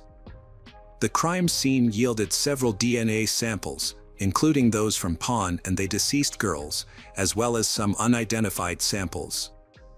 Further testing revealed that the unidentified samples did not match Rodriguez, who was suspected of being Pon's accomplice, nor El Chamo, who was ultimately ruled out as a suspect. A second autopsy, conducted by Argentine experts, revealed that they girls were in a state of vulnerability and unable to defend themselves before their deaths. The autopsy also confirmed that they were subjected to forced intimacy before being killed. The autopsy revealed additional details, including that Maria Jose Coney had bruises and scratches only on one side of her body, suggesting she may have been ejected from a moving vehicle. Furthermore, a new toxicological analysis confirmed that both girls had been given a potent psychiatric medication that can impair a person's willpower. A disturbing reaction swept across Latin America following the incident. Unfortunately, the public's response often blamed the victims, and in this case, they were held responsible for their own deaths. Not only were they criticized by ordinary internet users, but also by well-known public figures. During the same time, Berlin hosted a tourism fair where Rira gave an interview to a German news agency. Her comments were alarming, as she stated that the deaths were inevitable given the way they traveled. She also revealed that she had never visited Montenegro, a popular tourist destination, because it didn't match her social status. These comments were essentially victim blaming at the state level, which is a sad and concerning fact. Following an interview with Riva Dera, the Ecuadorian government issued an apology to the families of Marina Manazzo and Maria Jose Coney, and one woman was fired. Among those heavily criticized was Argentine psychiatrist Hugo Narton, who described they as favorable victims and implied that they provoked others to commit crimes. However, after intense backlash, Dr. Narton claimed he had been misunderstood and emphasized that he never intended to excuse or absolve criminals of their responsibilities. A Paraguayan student, Guadalupe Aosta, wrote a Facebook post in response to online comments that blamed Marina Manazzo and Maria Jose Coney for their tragic fate. The post went viral, receiving over 700,000 reposts in the first week. It began with the haunting words, "Yesterday, I was killed." The post went on to describe the violent events. "I refused to be touched, and they smashed my skull open with a stick, leaving me broken. They put me in a black plastic bag, sealed with duct tape, and threw me on the beach, where I was later found a few hours later. The aftermath of my death was more devastating than the act itself. When my body was found, no one bothered to investigate who had taken my life. Instead, I was bombarded with irrelevant and insensitive questions. What was I wearing? Why was I alone? Why did I, a woman, dare to travel by myself? I was in a high-risk area, so what did I expect? The authorities even had the audacity to suggest to my parents that I must have done something wrong, that I must have broken some rule. In death, I realized that I was not considered equal to a man. My demise was somehow my fault, and that's the narrative that would be perpetuated. But if the headlines had read, 2 young men found dead, the public would have been outraged, demanding justice and severe punishment for the perpetrators. The response would have been vastly different if I were a man. I'm speaking out for myself and for all the women who have been silenced, marginalized, and oppressed. I'm speaking out for every woman who has had her dreams crushed and her life destroyed. I urge you to raise your voice, to fight for justice and equality. I'll be with you in spirit, and I promise that one day, there will be so many of us standing together that our voices cannot be silenced." The trial started on August 8, 2016, but was marred by several setbacks. The prosecutor changed 3 times, causing significant delays in the process. Despite these challenges, the prosecution presented a substantial amount of evidence, including witness statements and over 200 physical items collected from the crime scene. The police had found some of the victim's personal belongings, biological fluids, and phones at the house where the crime took place and in the surrounding area. During the trial, Pon maintained his innocence, claiming that his earlier confession was made under police pressure. This statement only reinforced the suspicions of the victims' families that the Ecuadorian authorities were withholding information. Meanwhile, Rodriguez altered his testimony, suggesting that Colombian dealers of illicit substances were involved in the deaths. In the trial's first week, the prosecutor revealed that he suspected additional individuals were involved in the case. This suspicion was based on the discovery of 3 more male DNA samples at the crime scene, in addition to the DNA of Rodriguez and Pon. Ultimately, the court found both Pon and Rodriguez guilty, sentencing them to 40 years in prison, the maximum penalty allowed under Ecuadorian law. In November 2016, Ecuadorian authorities arrested José Luis Pérez Castro, a 34-year-old man, after finding his DNA at the crime scene. Castro's defense team claimed that he had lived in the house a few weeks prior to the incident and that his DNA was present due to a dental infection. They alleged that he had spat blood onto the wall as a result of this infection. However, the defense's explanation for the presence of Castro's DNA on the victims' bodies was that he must have touched an object or piece of furniture that the police had also handled, thereby transferring his DNA. This argument began to fall apart when a dentist testified in court. It was revealed that Castro had contacted the dentist 2 weeks after the bodies of Marina Manazzo and Maria Jose Coney were discovered, asking for a note to confirm his alleged dental infection. The dentist refused to provide the note, as he found no evidence of any health issues during his examination of Castro. A man was ejected from a dentist's office after seeking a medical certificate. The dentist refused to issue one, explaining that there needed to be an underlying medical condition causing pain, which he didn't observe. This denial dismantled his defense. Meanwhile, while awaiting trial, Castro broke prison rules by posting on social media about his situation. In a statement, he expressed confidence that God would ultimately prove his innocence. Despite his persistent claims of innocence, Castro was ultimately found guilty and received a 40-year prison sentence, just like 2 others, Alberto Pon and Eduardo Rodriguez. Hello friends, welcome to our channel. Today we're going to take a look at another horrible case with you. The case of Krista Baker Alexander. Krista Ann Baker was born on November 27, 1983, in Laurel and Jones County, Mississippi, to Pastor Winfred Baker and Patty Ann Baker. She was the youngest of 3 children, with 2 older brothers. When Krista was 8 years old, her family moved to Abota Springs, Louisiana, where they built a church and actively participated in its activities. Growing up, Krista traveled extensively with Christian missionary organizations to help those in need, particularly children. She was homeschooled and later pursued a degree in Christian education through online courses at the North Tennessee Bible Institute. Krista's passion was serving others, especially children, and she hoped to start her own family one day. However, her faith took priority, and she dreamed of finding a husband who shared her values. Krista adhered to traditional values and chose to save herself for marriage, only dating with the intention of finding a lifelong partner. During this time, she developed close friendships, including one with Cootie Alexander, a fellow youth pastor who shared her passion for missionary work. Cootie was a charismatic and well-liked individual in his community. Their families met through the church and maintained a good relationship. Cootie had been friends with Krista for many years before he asked her father, Winfred Baker, for permission to marry her. Her father happily agreed. During their courtship, Cootie and Krista followed church traditions and refrained from intimate contact. Krista had even told her parents that she wanted to save her first kiss with Cootie for their wedding day. While Krista helped her parents at church, Cootie was pursuing a career as a paramedic. A year later, they decided to get married.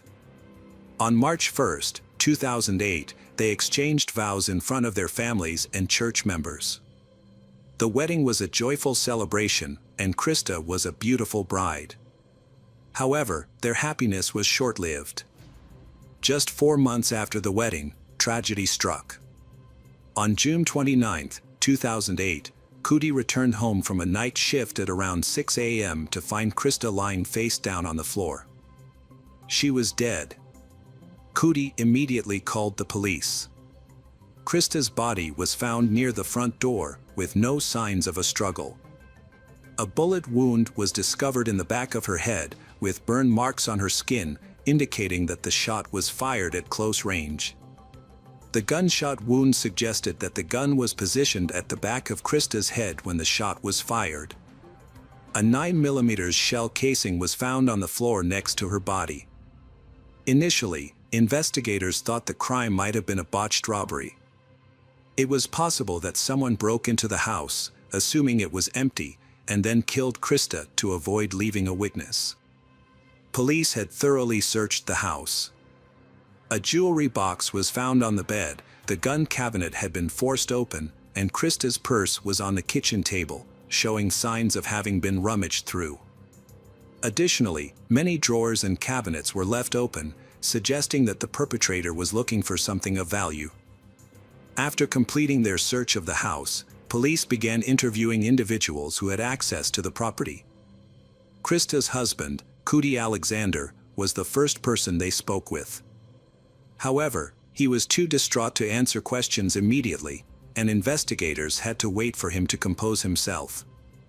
Once he was able to speak, Cody reported that everything had seemed normal the previous night before he left for his overnight shift as an emergency medical technician with Cadan ambulance.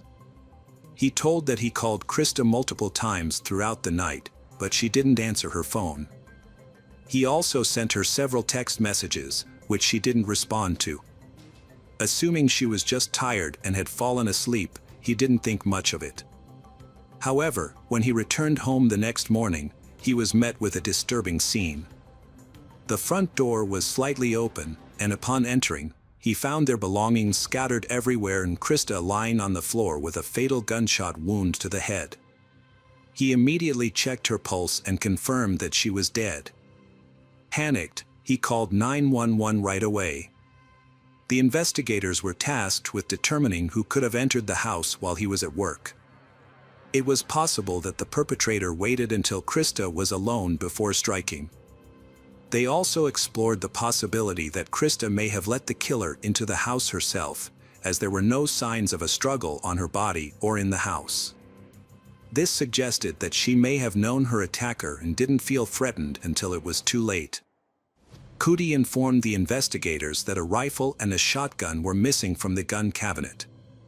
What made the situation even more tragic was that Krista was 17 weeks pregnant, meaning that not only had he lost his wife, but also their unborn child.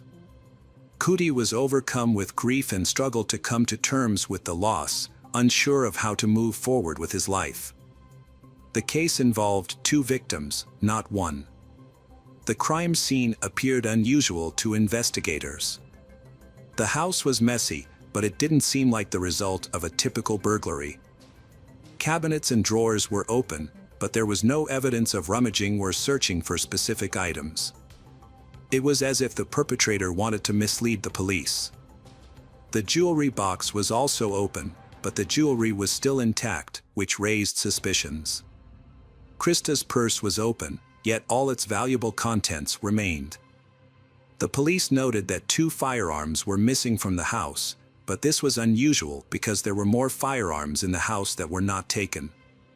This led investigators to wonder why the perpetrator didn't take all the available firearms. Based on these observations, investigators concluded that the crime scene was staged. It appeared that the perpetrator intended to kill Krista Alexander and then make it look like a robbery. As a result, the police began interviewing their neighbors to gather more information. This led to an unexpected lead in the case.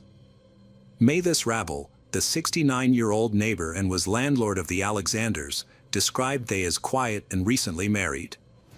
They were active members of the Fundamental Baptist Church. Mavis remembered Krista Alexander as a kind and helpful woman who rarely went outside without her husband. Mavis last saw they on Saturday afternoon when Cody Alexander was collecting the bodies of turtles he had shot in his backyard pond.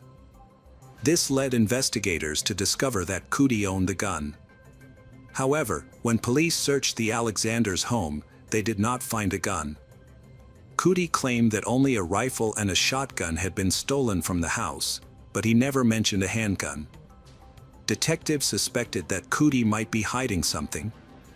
They searched the pond area and found several 9mm shell casings in the grass. These casings were similar to the one found near Krista's body. The police sent the casings to the state crime lab for analysis. The lab report confirmed that the gun Cootie used to shoot the turtles was the same gun used to shoot Krista. Investigator summoned Cootie to the police station for further questioning regarding his wife's death. He maintained that it was impossible for him to have committed the crime. Cootie explained that he had left for work at 5 p.m. on Saturday, June 28, 2008, and returned home the next morning at 6 a.m., providing an alibi that he was working throughout the night. Upon verification, Cootie's colleagues corroborated his claim, stating that he was indeed present at work all night. When inquired about the firearm, Cootie revealed that he owned a gun but claimed to have sold it the day prior to the incident to an unknown man named Steve. The alleged buyer had paid $500 in cash, which made verifying this claim difficult. According to Cootie, Steve was described as a white male in his mid-30s, around 6 feet 1 inch tall, driving an old Toyota pickup truck. Krista's parents shared their concerns with investigators, stating that they didn't believe Cootie's account of events. Her father, Winfred Baker, noted that Cootie showed little emotional response to Krista's death, a behavior that had started a few months before their wedding. They had been experiencing financial difficulties since moving in together, and the impending arrival of their child was likely to add to their struggles. Krista's parents also suspected that Cootie was having an affair with a colleague, who had even attended their wedding. Krista had confided in friends just weeks before her death that she suspected Cootie was cheating on her. As investigators dug deeper into the marriage, they became increasingly convinced that Cootie and Krista had different visions for their future. However, was this enough motive for Cootie to take Krista's life, especially given that she was carrying their unborn child?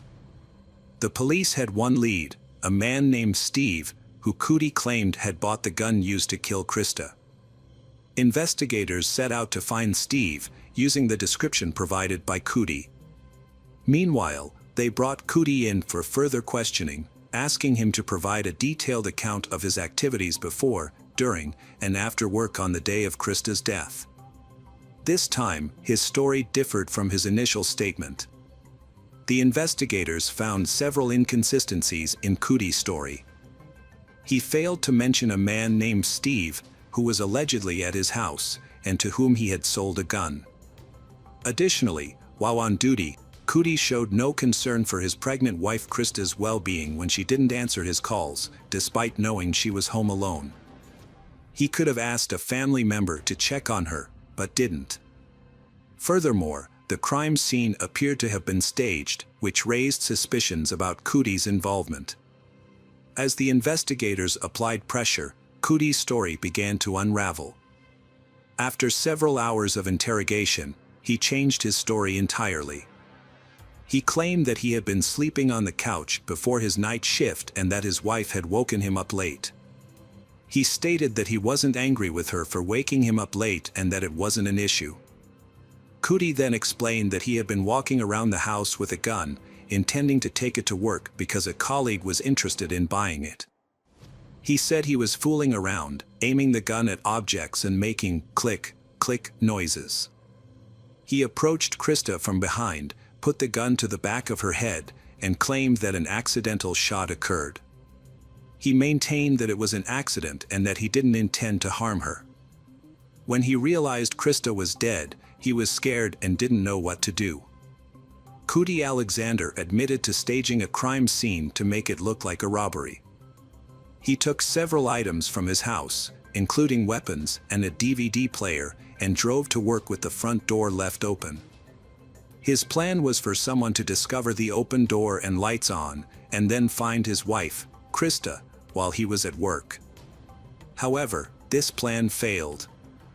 On his way to work, Alexander threw a pistol and other items, including his wife's jewelry, out of the car window. By the time he arrived at work, the only items left in the car were a DVD player and a Sony radio.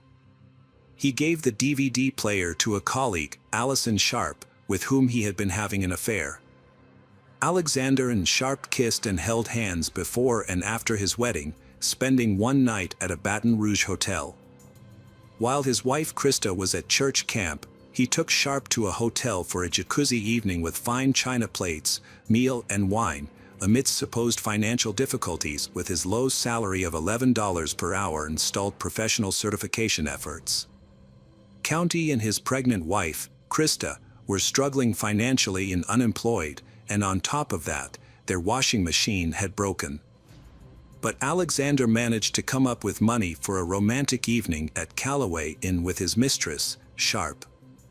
Police later determined that a shocking act unfolded in the home, contradicting Cootie's initial claim that Krista's death was accidental.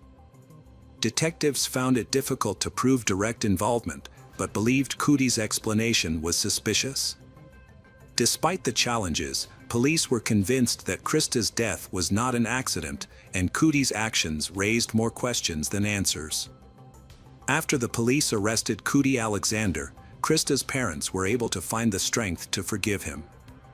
The Baker family came together to mourn the loss of their beloved daughter and what would have been their fourth grandchild. Krista's father, Winford Baker, remembered her fondly, saying, "She was a sweet and lovely person."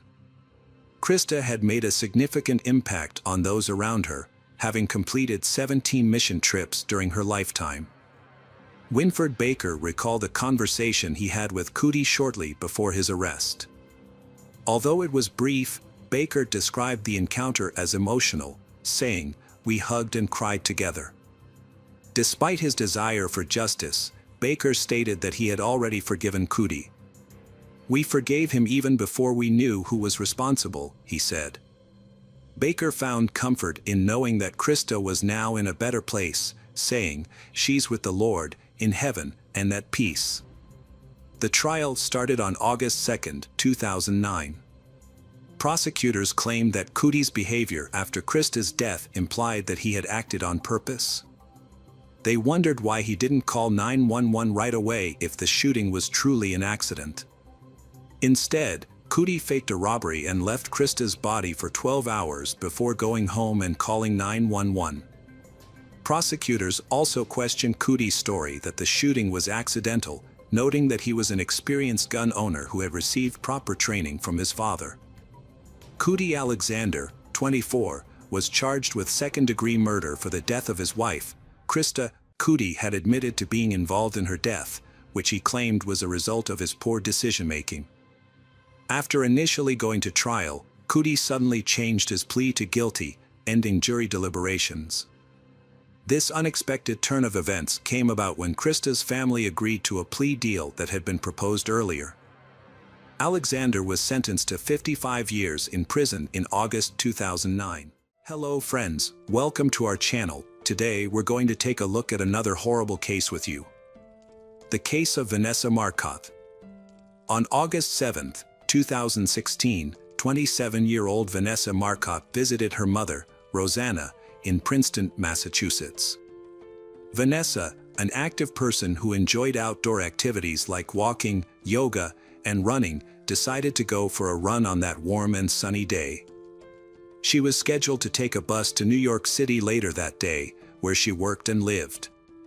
However, Vanessa failed to return home after her run, which was unusual for her. Her concerned mother, Rosanna, sought help from the police.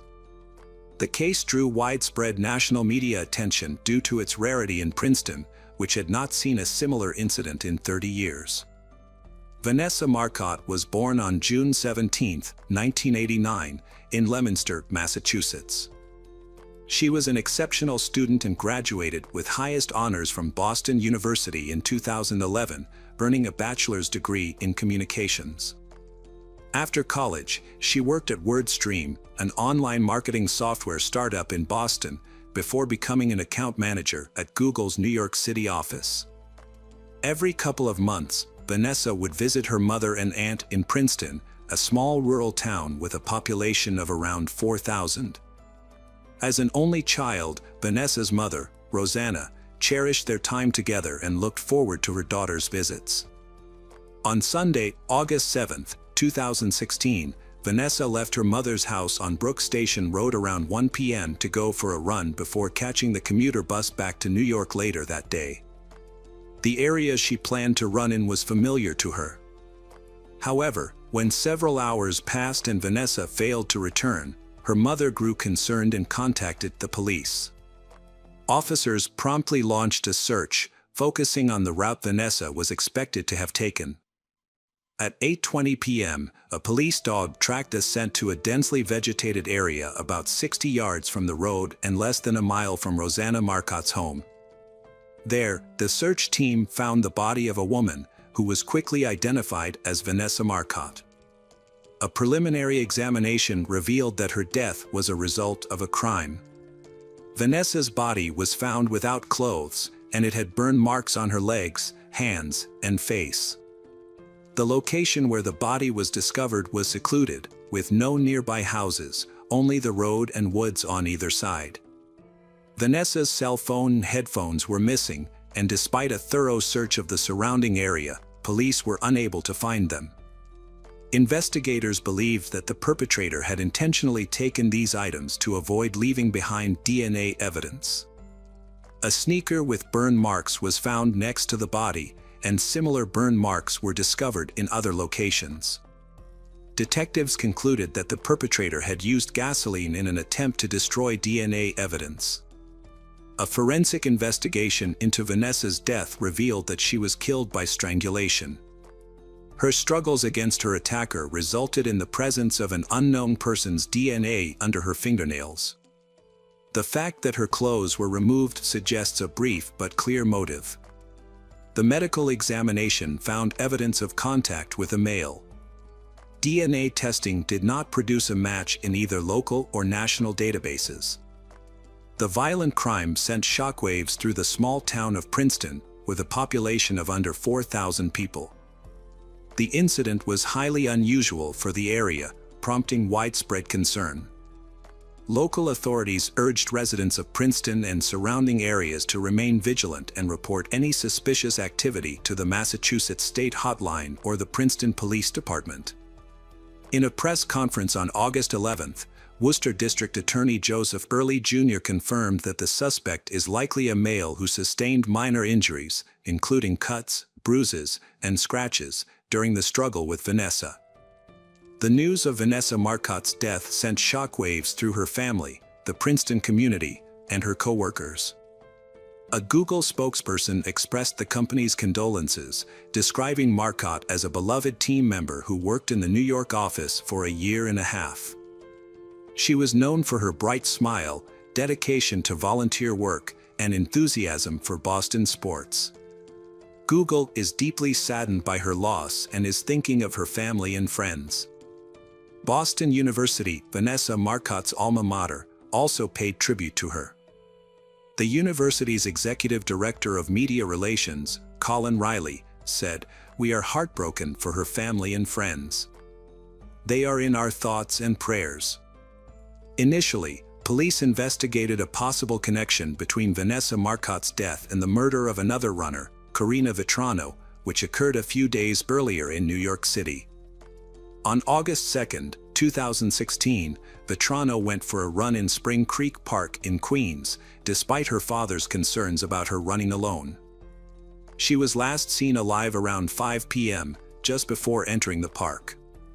When she failed to respond to calls and texts, her father alerted the police, who began searching for her around 11 p.m. Tragically, her father found her body face down about 15 feet from the trail. Karina Vetrano's murder shared similarities with Vanessa Marcotte's case, including the fact that her body was found exposed and she had been strangled. However, investigators initially did not believe the cases were connected. 6 months after Vetrano's murder, 20-year-old Chanel Lewis was arrested and later sentenced to life in prison without parole after his DNA was matched to evidence found on Vetrano's body. In contrast, the investigation into Vanessa Marcotte's murder remained ongoing. Detectives believed that Vanessa Marcotte killer likely lived in or frequently visited Princeton and was familiar with the area. They also thought that Vanessa Marcotte did not know her killer and that their encounter was accidental. To aid in the investigation, law enforcement set up separate 24-hour phone lines for the public to report any information. A key eyewitness came forward, reporting that they saw Vanessa stop at a local convenience store for a drink of water around 1 p.m. on August 7th. She was last seen walking and talking on her cell phone. The attack on Vanessa is believed to have occurred within 2 hours of her being seen outside the store. Her phone was last active at 2:11 p.m. and has remained off since. Despite an extensive search of the area where her body was found in the surrounding neighborhood, police initially found few leads. It wasn't until 3 months later that a new witness came forward with crucial information. The witness reported seeing a dark-colored Ford SUV parked near the crime scene on August 7th on 2 separate occasions. The first sighting was at 12:45 p.m., when the witness saw the driver, a Hispanic man between 25 and 35 years old, standing next to the vehicle and talking on the phone. The second sighting was at 2:05 p.m., when the witness drove by the same location and saw the SUV still parked, but with its hood down and no one in sight. This new information led authorities to launch a search for a Hispanic man who owns a black SUV and may live in the Princeton area. On February 23, 2017, 6 months after Vanessa's death, Worcester County District Attorney Joseph Early Jr. released new details about the investigation. DNA found on Vanessa's body had been analyzed, and a suspect profile was created based on the DNA and witness statements. The suspect was described as a Hispanic male, 20 to 30 years old, with an athletic build, medium height, and short or shaved hair. He was believed to have had access to a dark-colored SUV on the day of the crime and to have suffered visible upper body injuries shortly after the attack. About 3 weeks later, a police officer in Worcester County spotted a man who matched the suspect's description. The man was driving a vehicle identical to the one seen on the day of Vanessa's death. The officer quickly noted the license plate number and identified the car's owner. The police then visited the owner's residence, where they found 31-year-old Angelo Colon Ortiz. Colin Ortiz was a 30-year-old husband and father of 3 who had recently moved to Worcester, Massachusetts, from Puerto Rico. He worked as a delivery driver for a FedEx contractor and was familiar with the Princeton area, where he often made deliveries. Despite his clean record, Colin's behavior was concerning to those around him. Neighbors in Worcester described him as having a perverse nature and often making vulgar comments to people in the neighborhood. A former Princeton postal worker also reported that Colin frequently made crude comments about her and other women to his co-workers. When questioned by police about the attack on Vanessa Marcotte, Colin claimed he did not know her and couldn't remember if he was in Princeton on the day of the incident. However, he did agree to provide a DNA sample, signing documents to allow his DNA to be analyzed.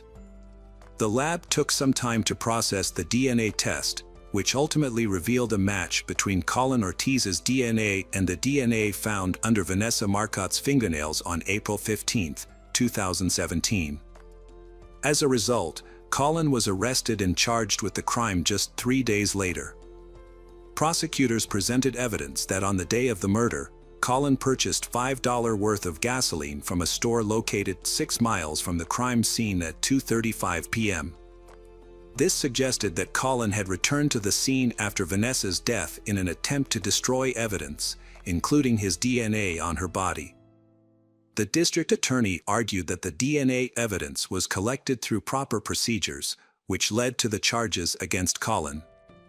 However, Colin's attorneys countered that their client's DNA sample was obtained irregularly, casting doubt on the legitimacy of the evidence. The defense team argued that Colin Ortiz's language barrier hindered his ability to understand that providing a DNA sample to the police was optional.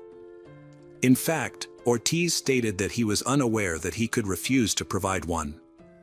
Colin, a U.S. citizen born in Puerto Rico, does not speak, read, or understand English, as he declared in an affidavit. He recounted that on March 16, 2017, two white state police officers visited his home with a translator who spoke a Spanish dialect that was unfamiliar to him. The trial extended for several years, ultimately leading to Judge Janet Kenton Walker's decision on January 11, 2022, to deny the defense's motion to suppress the DNA evidence. Colin maintained his innocence to the original charge of first-degree murder, but through a plea agreement, he pleaded guilty to the lesser charge of second-degree murder, which carries a shorter sentence. Angelo Colin Ortiz, 36, pleaded guilty to the robbery charge and was sentenced to life in prison in October 2022. As part of the plea bargain, Colin will serve 20 years for the robbery charge, followed by a life sentence with a minimum of 25 years before being eligible for parole. This means he will spend at least 45 years in prison before he can be considered for parole. The Vanessa Marcotte family agreed to the plea bargain to avoid a lengthy and emotionally challenging trial. In a statement, they expressed relief that the trial ended in a way that ensures Colin will no longer be able to harm anyone. Vanessa Marcotte's father stated that he is pleased that the monster will be kept off the streets and that he will not live to see Colin's parole hearing. Colin's sentence brings closure to the Vanessa Marcotte family, who can now find some comfort in knowing that justice has been served and that Colin will be held accountable for his actions. Hello friends, welcome to our channel. Today we're going to take a look at another horrible case with you. The case of Jennifer Londano. Jennifer Londano, a 31-year-old engaged and responsible individual, failed to arrive at her job in Englewood, New Jersey, prompting concerns from her family and friends. As the manager of the newly opened Luna Lounge on Armory Street, Jennifer was a diligent worker with a spotless attendance record. However, on June 25, 2017, she vanished without a trace after closing the bar in the early morning hours. When she didn't show up for her shift that evening, her co-workers grew worried and attempted to contact her. But her phone was switched off, which was unusual because she always maintained regular communication with them. This lack of response heightening their anxiety, her loved ones decided to file a missing person report with the police, highlighting that she always checked in with them before going anywhere. As the investigation began, police visited Jennifer's apartment, where she lived alone. The officers found the front door locked with no signs of forced entry or damage. Upon entering the apartment, they initially noticed nothing out of the ordinary. The space was clean and well-maintained, with no signs of disarray or theft. At first glance, nothing suggested that the apartment was a crime scene. After investigating Jennifer's apartment and finding no leads, the police visited the bar where she worked as a manager to gather more information. They spoke with the staff at the establishment and discovered that Jennifer was well-liked by everyone, with no reported conflicts with patrons or employees. Her co-workers described her as kind, helpful, and highly respected. Jennifer was a driven and ambitious person who had a strong work ethic. In 2016, she partnered with 40-year-old Rafael Lolos to open the Luna Lounge in Englewood, New Jersey. The bar was successful, thanks in part to Jennifer's exceptional people skills and management abilities. Lolos provided the financial backing, while Jennifer was the face of the business, charming customers with her warm personality. What the police discovered during their conversation with the bar staff was that Jennifer and Rafael's relationship went beyond business. They were romantically involved, and their relationship was public knowledge. Despite their close relationship, they had not yet taken the step of living together. The investigation revealed that on the morning Jennifer was last seen, she had closed the bar and gotten into Rafael's car, which was waiting for her after work. As the last person to see her, Rafael became a key person of interest, and the detectives decided to bring him in for questioning. Rafael claimed that he drove Jennifer home from work after she closed the bar, and they spent some time together at her apartment before he left to let her rest for her shift that evening. Following her disappearance, Rafael maintained contact with Jennifer's family and collaborated with them to try to determine her whereabouts. Since there was no apparent connection between Raphael and Jennifer's disappearance, the police concentrated on investigating other leads. However, they faced challenges due to Jennifer's phone being turned off on the day she disappeared, with the last signal coming from a cell tower near her home. Neighborhood interviews yielded no suspicious information. As part of the investigation, the police requested banking records, as they often provide crucial clues in such cases. When the bank shared the data, it revealed an unexpected development: Jennifer's bank card had been used even after she went missing. The investigation led detectives to suspect that Jennifer was intentionally hiding, but her family strongly disagreed, convinced that she would never willingly cause them distress. To gather more information, the police began to investigate the activity on her card, seeking to determine when, where, and how it was used. 2 days after Jennifer's disappearance, on June 27th, a pedestrian walking along Pier 44 in Brooklyn noticed something unusual in the water. The person stared at the object for a while, unable to identify it, before realizing with shock that it was a human body, or at least part of one. The police were summoned to the scene, and the pier was sealed off. A thorough search by divers yielded no additional body parts or evidence. The police faced a daunting challenge in identifying the victim, but a potential lead emerged. A tattoo was discovered on the victim's right thigh during a forensic examination. The tattoo, which may have belonged to the victim, was partially translated from Sanskrit, an ancient Indian language with complex grammar. The police released an image of the tattoo, hoping someone would recognize it and provide information. Investigations revealed that the tattoo's inscription was Sanskrit, but incorrectly written. The tattoo artist and the victim seemed to intend to write Liliana, but did so with grammatical errors, suggesting neither of them was familiar with the language. For days after the initial gruesome discovery, police received another disturbing call from a passerby who spotted a leg on the riverbank near 79th Street. Police immediately cordoned off the area and pulled the leg out of the water.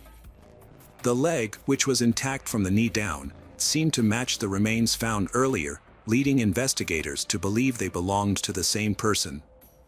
A notable detail was the pink-painted fingernails on the leg. Despite an extensive search by divers in the area, no other remains or evidence were found.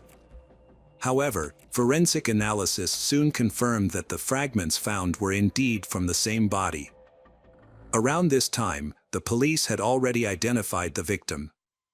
A few days after releasing an image of the distinctive tattoo, a woman contacted the police station and revealed that she knew the tattoo's owner. It was Jennifer's mother, Gladys Quintero, who recognized the tattoo on the news and recognized it as belonging to her daughter. The tattoo, it turned out, was a tribute to Jennifer's late aunt and symbolized the name Lily or Liliana. Jennifer's mother to New York to identify human remains. When it was confirmed that the remains were Jennifer's, the family was left shattered. The discovery marked a significant turn in the case, transforming a missing person investigation into a homicide probe. The family was not only grief-stricken by Jennifer's death, but also horrified by the brutal circumstances surrounding it. Unfortunately, due to the state of the remains, it was impossible to determine the exact cause of death. Despite an extensive search, the police were unable to recover additional body parts. As family and friends paid their respects to Jennifer at her workplace, the bar, detectives were making progress in their investigation. They tracked down leads on Jennifer's credit card usage. Through a thorough review of security footage and store visits, detectives identified the person who had used Jennifer's credit card, Raphael, Jennifer's boyfriend. They discovered that Raphael had left Jennifer's apartment on the day she disappeared to go shopping. His purchases, made with Jennifer's credit card, included a box of garbage bags and 2 meat cleavers from different stores. Later that evening, he crossed the George Washington Bridge into Manhattan, and his cell phone records placed him near the Hudson River. Raphael went home after leaving Jennifer's apartment and never returned. 2 days later, Jennifer's torso was discovered. The police suspected that Raphael might have killed her and dismembered her body using meat cleavers, a disturbing thought considering their romantic relationship. However, the evidence pointing to Raphael's guilt was mounting. As a result, the police obtained an arrest warrant and a search warrant for his home, anticipating that they would soon apprehend him. Raphael attempted to evade capture by renting a hotel room and paying in cash, but he was quickly tracked down and arrested. He did not resist arrest and denied any involvement in Jennifer's death, claiming that Jennifer had given him her credit card. Raphael continued to insist that Jennifer was fine when he left her, but detectives uncovered more evidence that contradicted his testimony. A search of his home revealed dark red stains in the bathroom, which were later confirmed by a lab test to be Jennifer's dried blood. Detectives investigating Jennifer's disappearance analyzed her communications with Raphael and found a pattern of frequent arguments, typically sparked by jealousy. A search of Raphael's home uncovered a box sent via post office and a bag that had previously contained a GPS tracking device.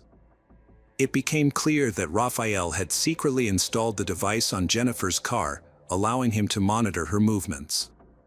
Cell phone data revealed that Raphael had picked Jennifer up from work and taken her to her apartment. Although Jennifer's phone was soon turned off, Raphael's phone remained active. Between 9 p.m. and midnight on the day of her disappearance, his phone sent a signal to a cell tower near the Hudson River. This suggests that Jennifer may have already been dead by then, and Raphael may have driven to the river to dispose of her body. Raphael and Jennifer's relationship was complex and tumultuous, with conflicts often centered on financial issues. Despite their efforts to establish a business together, opening a bar less than a year before her disappearance, their relationship was marked by animosity and blurred boundaries. Raphael's messages to Jennifer were volatile, veering between insults, threats, apologies, and declarations of love, with one notable instance where he referred to her as a gold digger. Jennifer's family was shocked and disbelieving when the man who had claimed to love her and helped search for her became the prime suspect in her murder. Raphael refused to explain himself, denied any wrongdoing, and hired a lawyer. Although police couldn't find the exact knives they knew Raphael had bought, they were able to purchase identical ones from the same store. Forensic analysis later confirmed that these knives were used to harm Jennifer's body. Raphael was subsequently charged with several crimes, including murder, desecration of remains, stalking, hindering apprehension, and credit card fraud. The trial, which began in November 2019, lasted for 2 months. Prosecutors claimed that Jennifer was killed by Raphael in her apartment during a jealous argument. Raphael's lawyers argued that the state had no concrete evidence to prove their claim, pointing out that there were no signs of a struggle in the apartment and no marks in the bathtub where Jennifer was allegedly dismembered. The prosecution countered that the lack of evidence was, in itself, evidence of a cover-up. The absence of any signs of a crime suggested that Raphael had made a deliberate effort to conceal his tracks. The bathtub, in particular, was found to be remarkably clean, with no DNA or physical evidence linking Jennifer to the scene. The prosecutor pointed out that an ordinary person's bathtub would not be as clean as the one in question. During the trial, Jennifer's mother emotionally addressed the judge, stating that the defendant had destroyed her life and her family. She emphasized that Jennifer was her beloved daughter, and the defendant's actions had left her devastated. After reviewing the case, the judge determined that Raphael was consumed by an obsession with Jennifer. When given the opportunity to speak, Raphael refused, only communicating with his lawyer. In December 2019, the jury deliberated for 3 days before finding Raphael guilty on all charges. The verdict was officially announced in February 2020. As a result, 43-year-old Raphael received the maximum sentence, life in prison with the possibility of parole after 63 years. This means he will be 106 years old before he can be considered for parole. Unfortunately, the remainder of Jennifer's body was never found. Hello friends, welcome to our channel. Today we're going to take a look at another horrible case with you. The case of Luke Jobson. Luke Jobson, a 22-year-old who was on the verge of qualifying as an electrical and mechanical engineer after completing 4 years of study and an apprenticeship. He was a well-liked and talented individual who was known for his athletic abilities, particularly in football. Growing up, Luke attended St. Patrick's Comprehensive and Hawood Primary Schools in Thornaby. He was a talented sportsman, playing football as a center forward for Thornaby Central in his youth. His love of clothes and fashion was evident, and he took great pride in his appearance. According to his dad, Stuart, Luke was a perfectionist who would often check his family members' clothes to ensure they looked their best. Stuart described Luke as a genuine and beautiful person, both inside and out. Luke, a young man from Yarm, attended a nightclub called The Keys on Saturday, January 26, 2019, along with his friends. Yarm is a small town, and The Keys is a popular spot on the high street, where the town's nightlife is concentrated. Luke failed to return home after his night out at The Keys, and his parents tried to contact him on Sunday morning, but he didn't respond. His friends were also unaware of his whereabouts. Luke's family quickly took to Facebook to appeal for help, and many people joined the search for him. The police investigation began on Sunday, and Cleveland police released a statement expressing concern for Luke's disappearance, as it was out of character for him. They asked the public to share any private CCTV or dashcam footage that might be relevant to the case. Police had learned about a possible altercation involving Luke shortly before his disappearance. According to reports on social media, Luke got into a fight with several people outside The Keys around 2 a.m. The last reported sighting of Luke was near Yarm School at around 2:15 a.m. The police were investigating this information, but their top priority was finding the missing young man. Luke's girlfriend, Danny, made a heartfelt plea on social media, describing her experience as a living nightmare and urging anyone with information to come forward. Luke's cousin, Jake, also reached out on Facebook, asking for help in locating Luke. He was last seen fleeing from a group of young men on Yarm High Street. Friends and family initiated a search for Luke near the River Tees in Yarm on Sunday, which eventually grew into a large-scale operation. By Monday morning, hundreds of concerned individuals gathered at Yarm School's car park, eager to contribute to the search. Despite many not knowing Luke personally, the overwhelming response to the Facebook appeal showcased the community's spirit. Cars arrived at the car park, carrying people who were ready to aid in the search. Many others arrived on foot, dressed in warm clothing, prepared to brave the cold weather. Over 300 people participated in the search, which was divided into 18 groups that scoured various areas, including Preston Park, Stokesley, Cottonwood, Early Nook, and Hilton. Specialist police search teams also combed the River Tees banks near Yarm School. A body found in a River Tees has been identified as 22-year-old Luke Jobson, who had been missing. Cleveland police confirmed the news and expressed their condolences to Luke's family and friends. Family members are being supported by specially trained officers during this difficult time. In a tribute, Luke's parents, Lisa Jobson and Stuart Banks, described their son as a popular and ambitious young man who loved working out at the gym. Luke's mother, Lisa, said they are proud of everything he achieved and want to celebrate his life. She added that they want everyone to remember him for the good things he did. The news of Luke's death sparked an outpouring of emotion in the Teesside community. Friends and family members flooded social media with tributes, and a huge crowd gathered in Yarm for a vigil in his memory. Almost 1,000 people attended the event, which included a firework display and a rendition of Angels by Robbie Williams. The community showed their support for Luke's family by leaving ribbons, balloons, and flowers near the scene of his death. As the police investigated Luke's death, they spoke to numerous individuals, including those who were at the nightclub on the night of the incident. They also obtained CCTV footage, which corroborated earlier reports of a confrontation between Luke and several others.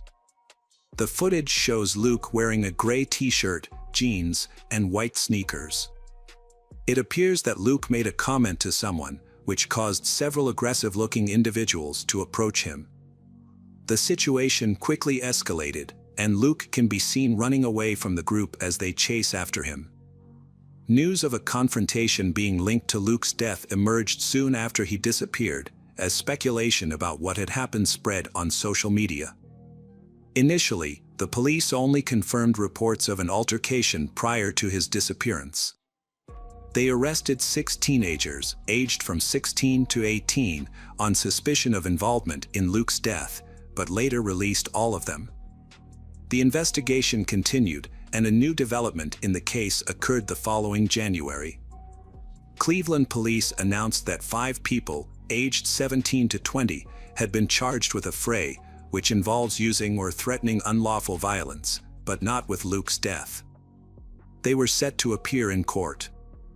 The 5 individuals charged include a 17-year-old, now 18, who cannot be named due to age restrictions, Edwin Taha, 20, Ryan Alp, 19, Ali Abdul Majid, 19, and Hamad Asif, 18. According to reports, Edwin Taha was the alleged leader of the group. In England and Wales, a person can be charged with a fray if they use or threaten violence towards another person in a way that would cause a reasonable person to fear for their safety. To understand the events leading up to Luke Jobson's death, we need to consider the following points. Firstly, when 2 or more people use or threaten violence, their actions are considered collectively. Secondly, for a threat to be valid in this context, it cannot be purely verbal. Looking at the recording, it's clear that Luke was concerned for his safety as he was seen running away. The threats against him were not just verbal. Unfortunately, the exact cause of the conflict remains unclear, as none of the suspects provided a clear answer. Additionally, the whereabouts of Luke's friends, who were with him at the nightclub, are unknown at the time of the quarrel. The police recording does not provide this information. From the footage, it appears that Luke was not planning to leave the club, as he was standing outside in just a t-shirt, with his jacket still inside. The footage shows Luke confronting a group before being forced to run for his safety. Initially, his athletic ability allowed him to overcome his suitors. However, the group, including Taha and other future defendants, returned to the nightclub, got into a car, and caught up with Luke near a school. They sprayed Luke's face with an unknown substance, suspected to be pepper spray, causing him to lose his sight. In an attempt to escape, Luke climbed over a wall into the school grounds, where CCTV cameras captured his entry into a boathouse. Sadly, this was the last time Luke was seen alive. After Taha pepper sprayed Luke's face, the group got back into their car and drove away. It's unclear whether Luke knew where he was going, but given that he didn't attend school there and was disoriented from the tear gas, it's unlikely he understood his surroundings. If this was the case, it's possible he accidentally fell into the water once he entered the boathouse. It's worth noting that these events took place in January, when the water in the river was extremely cold. According to the police, no one else entered the boathouse that night, and Luke never came out. 2 days later, the police found his body in the water near the school, and the cause of death was determined to be drowning. The suspects initially refused to admit guilt, but during the first court hearing on September 28, 2020, Edwin Taha and Ali Abdul changed their minds and admitted to their involvement in the fight. Autopsy results from pathologists Dr. Nigel Cooper and Dr. Jennifer Bolton revealed that Luke had consumed alcohol before his death. The amount he drank was likely to cause noticeable signs of intoxication in an average person. The police had released Edwin Taha on bail, and none of the suspects were detained before the trial. The investigation found that the victim had traces of a banned substance in his system, which, combined with alcohol, made him more vulnerable to hypothermia. There were no injuries or evidence of assault, and the deceased did not have any underlying medical conditions that contributed to his death. While the autopsy did not show any signs of eye inflammation or evidence of being sprayed with a substance, witness statements confirmed that the deceased, Luke, was pepper-sprayed and struggled to walk and see. The perpetrator, Taha, later bragged about the incident on the high street. The coroner concluded that Luke was incapacitated by the pepper spray. The verdict was announced in October 2020. In an emotional statement, Luke's mother, Lisa Jobson, addressed the court as the individuals responsible for her son's death faced justice. Ms. Jobson described the gang that had surrounded her son, Luke, before chasing him through Yarm High Street as a pack of wolves. She explained that from the day Luke was born, he had been loved, cared for, and protected. He had been their world and their only son. They had been extremely close to him, and he had been a kind, gentle, and genuine person who had touched the hearts of everyone he had met. Luke had been a loving and caring individual who had lit up a room with his presence. He had had good friends from diverse backgrounds and cultures, and he hadn't had a mean bone in his body. He had been a positive person who always strived to be his best and had always been looking forward to new experiences. Miss Jobson expressed that they would never forget the terror Luke had faced that night, and the fact that none of the gang members had had the courage to take responsibility for their actions was unbearable. Knowing that their faces had been the last ones Luke had seen on this earth was a constant reminder of the pain and suffering he had endured. It was a living hell for them, and they were left to live with the knowledge that their son hadn't been able to escape safely. At the trial, the lawyer for Abdul's co-defendant stated that Abdul was unaware that Taha possessed pepper spray. He claimed that Abdul did not expect the victim to be assaulted with a weapon. Only one person, not Abdul, knew that Taha had a pepper spray. Taha's lawyer revealed that his client had a difficult childhood, which had led to poor decision-making. On the night of the incident, something was said that triggered a chain of events. Taha acknowledges that the outcome should never have happened. Taha's lawyer also shared that his client had moved to the UK from France at age 4 and had been left to live with a foster family after his mother returned to France. The judge emphasized that neither defendant was directly responsible for the victim's death, but noted that the chase had led to the victim entering the school and boathouse, ultimately resulting in drowning. Taha, 20, was sentenced to 21 months in prison after pleading guilty to a fracas. He also received an additional 4 years and 4 months for charges related to prohibited substances. 19-year-old Abdul, of Corvus Drive in Stockton, has been sentenced to 15 months in prison, suspended for 18 months, after admitting his involvement in an incident that led to the death of Luke. Abdul was also ordered to complete 300 hours of unpaid work. According to the court, Abdul was driving the car that pursued Luke on the night of the incident. The court heard that the altercation started on Yarm High Street, where Luke was chased by a group of males in a vehicle. When they caught up with him, he was sprayed in the eyes with a noxious substance, which had a severe effect on him.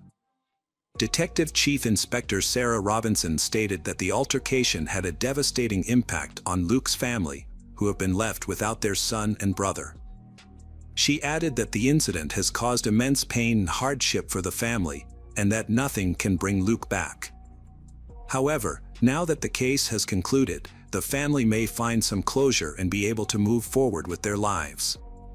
Charges against 2 other individuals, 19-year-old Ryan Alp and 18-year-old Hamada Sif, were dropped. To summarize the case, Chris Atkinson of the Crown Prosecution Service made a statement after the sentencing in October 2020. He stated that although Taha and Abdul were found guilty, the focus remains on Luke Jobson's family, who may find this time particularly challenging. The prosecution successfully proved that both men were involved in an altercation with Luke before his death. However, it is essential to note that there is no evidence to suggest that their actions directly caused the tragic events that followed the attack. Hi there, investigators. It's time to uncover the truth behind another case. The case of Diana D'Aiello. Diana D'Aiello was born in 1959 in Tustin, a suburb of Los Angeles. Her father was in the military, and her mother worked at a local garment factory. At the age of 19, Diana met Kevin Green. When Diana was harassed by several men at a bar, Kevin intervened and chased the men away. In gratitude, Diana bought Kevin a drink. They went on a date a few days later, and their relationship quickly progressed. Kevin was in the process of divorcing his first wife. Kevin and Diana moved in together for a while, and Diana became pregnant. After Kevin's divorce was finalized, they got married. While waiting for their daughter to be born, they rented an apartment in Tustin. Kevin worked as a helicopter mechanic at a nearby Marine Corps base, while Diana stayed home to prepare for the baby's arrival, having previously worked with her mother in a garment factory. By late September 1979, Diana was nearly 9 months pregnant. On the evening of September 30th, Kevin and Diana got into an argument after watching a movie together. The impending birth of their daughter had put a strain on their relationship. To calm down and avoid escalating the situation, Kevin decided to drive to a nearby restaurant. About 40 minutes after the incident, Kevin called the local police department to report that his wife, Diana, had been shot and needed immediate medical attention. Police arrived on the scene shortly after receiving the call. When they entered the apartment, they found Diana lying on the bed, covered in blood, with a head wound that appeared to be a gunshot wound. However, upon closer examination, paramedics later determined that the wound was actually caused by blunt force trauma. When the police checked on Diana, found her alive and provided first aid until the ambulance arrived, they asked Kevin to leave the room. After the paramedics took over, they carefully transported Diana to the hospital. Meanwhile, the police asked Kevin to stay behind to give a statement. He told police that he and his wife had been arguing, so he decided to leave the apartment to calm down and buy some burgers at a fast food restaurant. In his haste, he realized he had left his keys inside, but chose not to go back to get them. Instead, he locked the door and went to his car. As Kevin drove away from the apartment complex, he noticed a truck with its back door open, and an African-American man walking back and forth toward the truck. It was late, around 2 a.m. He drove to the fast food restaurant he frequented, but it was busy, so he went to another location a few miles away. After buying a burger, he drove home, which took 40 minutes. When he arrived, he found the front door wide open. He rushed inside and found his wife, Diana, covered in blood. He immediately called the police. Kevin's story had some suspicious signs, but when the police checked the fast food bag, they found the food was still warm and the receipt confirmed the time and place of purchase, supporting Kevin's story. As a result, the police allowed Kevin to go to the hospital, but not before asking him to provide a blood sample for further investigation. Although DNA analysis was not available at the time, experts could still compare the blood found at the crime scene with Kevin's blood type. When Diana arrived at the hospital, doctors determined that her head wound was not caused by a gunshot. Instead, it was likely inflicted by a small, heavy object. Unfortunately, Diana fell into a coma. The medical team worked diligently for several hours to save both her and her unborn child. After many hours of intense care, they were able to stabilize Diana's condition, but she still required surgery. During the investigation, police asked medical experts to determine whether Diana had been sexually assaulted. The experts confirmed that Diana had indeed been sexually assaulted, finding semen on her body. However, Kevin testified that he and Diana had had sex just hours before the argument. Diana and Kevin's family stayed in the hospital all night. And the next morning, the baby's condition suddenly took a turn for the worse. Doctors tried, but the baby did not survive. Although Diana remained in a coma, her chances of survival had improved. However, doctors warned that she could suffer long-term effects. Although Kevin had an alibi, police were not quick to clear him due to several inconsistencies in his story. He had an argument with Diana just hours before the attack, left his front door unlocked, and spent much of the time on a quick trip to a fast food restaurant. His claim of seeing a suspicious person near his home at night also raised suspicions. However, there was no concrete evidence linking Kevin to the crime. Police are investigating another suspect in a series of similar crimes in the area. A year earlier, a series of break-ins and assaults had occurred in Tustin and surrounding areas with similar modus operandi. In December 1978, a 17-year-old girl was killed after being beaten with a piece of wood and sexually assaulted. 4 months later, a 21-year-old woman was murdered and sexually assaulted. In July 1979, a woman was attacked in her apartment but survived, although she was in a coma for several weeks. Her testimony provided no new leads. Prior to Diana's attack, a similar attack occurred in September 1979, when a 34-year-old woman was murdered. A series of crimes occurred, all with striking similarities to the attack on Diana. The police believed they were dealing with a serial killer and focused their efforts on capturing him. To address the growing concern, the police decided to issue a public warning through the media, specifically targeting women living alone and those living in low-rise apartments, who appeared to be the serial killer's favorite targets. The warning caused panic, and in response, the police increased night patrols in the area. The police began by interviewing and soon received their first leads. Several of the victims' neighbors reported seeing a suspicious white man with thick black hair near their home. Although the description was somewhat vague, the police were able to identify several men who matched and investigate them. Unfortunately, these leads did not lead to any cases. A week after Diana was attacked, her doctors informed her loved ones that she had finally regained consciousness. However, there was a serious concern: Diana was unable to speak or remember anything. According to her doctors, her brain was still recovering. Around the same time, another attack occurred in Tustin. An unknown assailant broke into the apartment of a 24-year-old woman, striking her multiple times with a piece of wood and sexually assaulting her. Tragically, the victim died, and the police were once again unable to catch the perpetrator. Diana spent several days in the hospital, recovering from her injuries. During this time, her mind slowly cleared, but she had lost almost all of her memory. Doctors told her family that her memories might return, but warned them not to remind her of anything, letting her remember on her own. After being stabilized, Diana was discharged from the hospital and her family took her home.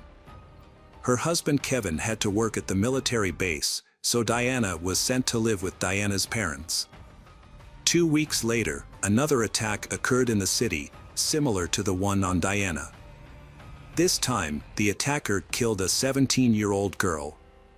Diana began attending physical therapy sessions and her condition gradually improved. Although she still could not speak or remember the attack, a breakthrough occurred 6 weeks later during a therapy session. The doctor asked Diana if she could remember who attacked her. To the doctor's surprise, Diana suddenly pointed to her wedding ring. The doctor shared this information with Diana's mother when she came to pick her up. Diana's mother asked her daughter if her husband, Kevin, was the one who attacked her, and Diana nodded. Diana's mother immediately took her to the police station to speak with the chief. After asking Diana a few more questions, the police confirmed that she remembered her attacker and identified him as her husband, Kevin. This new information dramatically changed the course of the investigation. Police suspected that Diana's attack was related to a series of similar incidents in the area, committed by a serial offender. However, Kevin matched the suspect's description, leading police to question whether Kevin could be the culprit behind these attacks. The police asked Diana and her mother to pretend that Diana had not recovered her memory and to return home with Kevin. But they agreed to do so.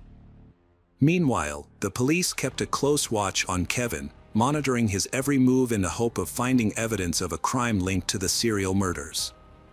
Crime scene testing revealed evidence under Diana's fingernails, where they found bloody skin particles, in addition to the attacker's semen. After analyzing the evidence, police found a match between the attacker's blood type and Kevin's blood sample, indicating that Kevin was the one who attacked Diana. As for a motive, police suspect that Diana's refusal to have sex with Kevin may have prompted the attack, although Kevin insists that they had sex earlier that night.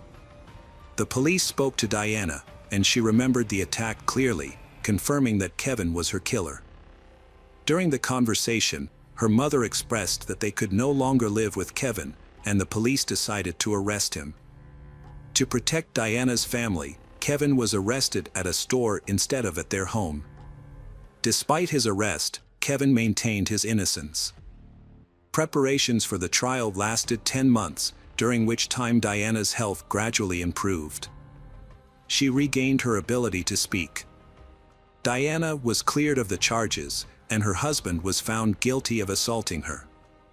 Kevin's defense team tried to use his fast food alibi, but it was not enough to disprove Diana's testimony. As a result, Kevin was convicted in November 1980 of the child's murder and assault on Diana. He was sentenced to 15 years to life in prison. Police learned that 2 similar crimes had occurred in their district before Kevin was arrested, but both victims survived. Although the identity of the attacker remains unknown, these incidents raised suspicions that Kevin was involved in other crimes. The attacks stopped abruptly after Kevin was arrested.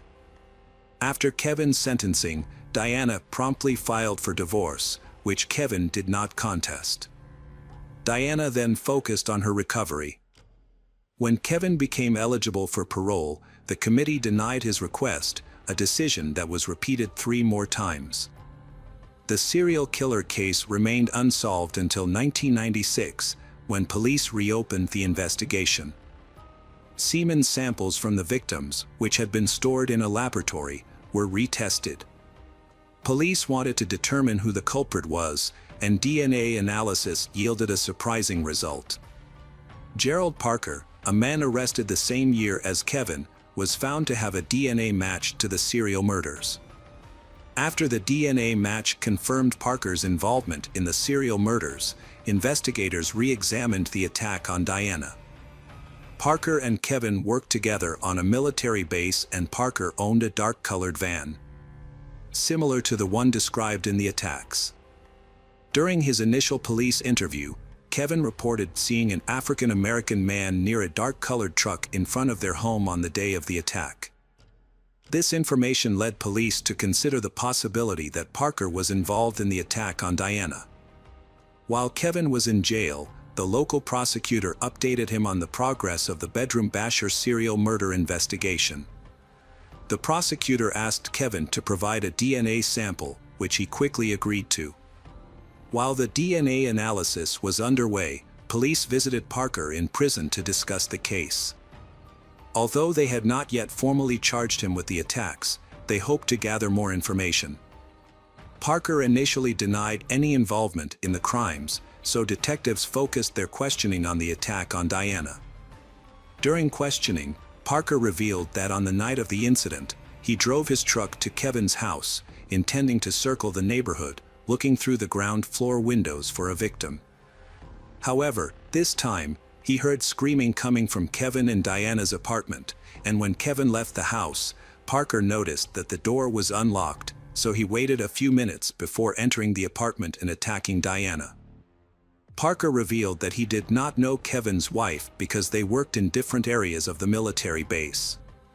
He also confessed to committing 6 murders and 3 non-fatal attacks. After Parker's confessions, DNA evidence confirmed his guilt and Kevin's innocence. The prosecutor quickly moved to overturn Kevin's sentence, and he was released from prison after 16 years. The case has caused widespread outrage, not only because an innocent man spent nearly half his life in prison, but also because it took so long for police to identify the real killer.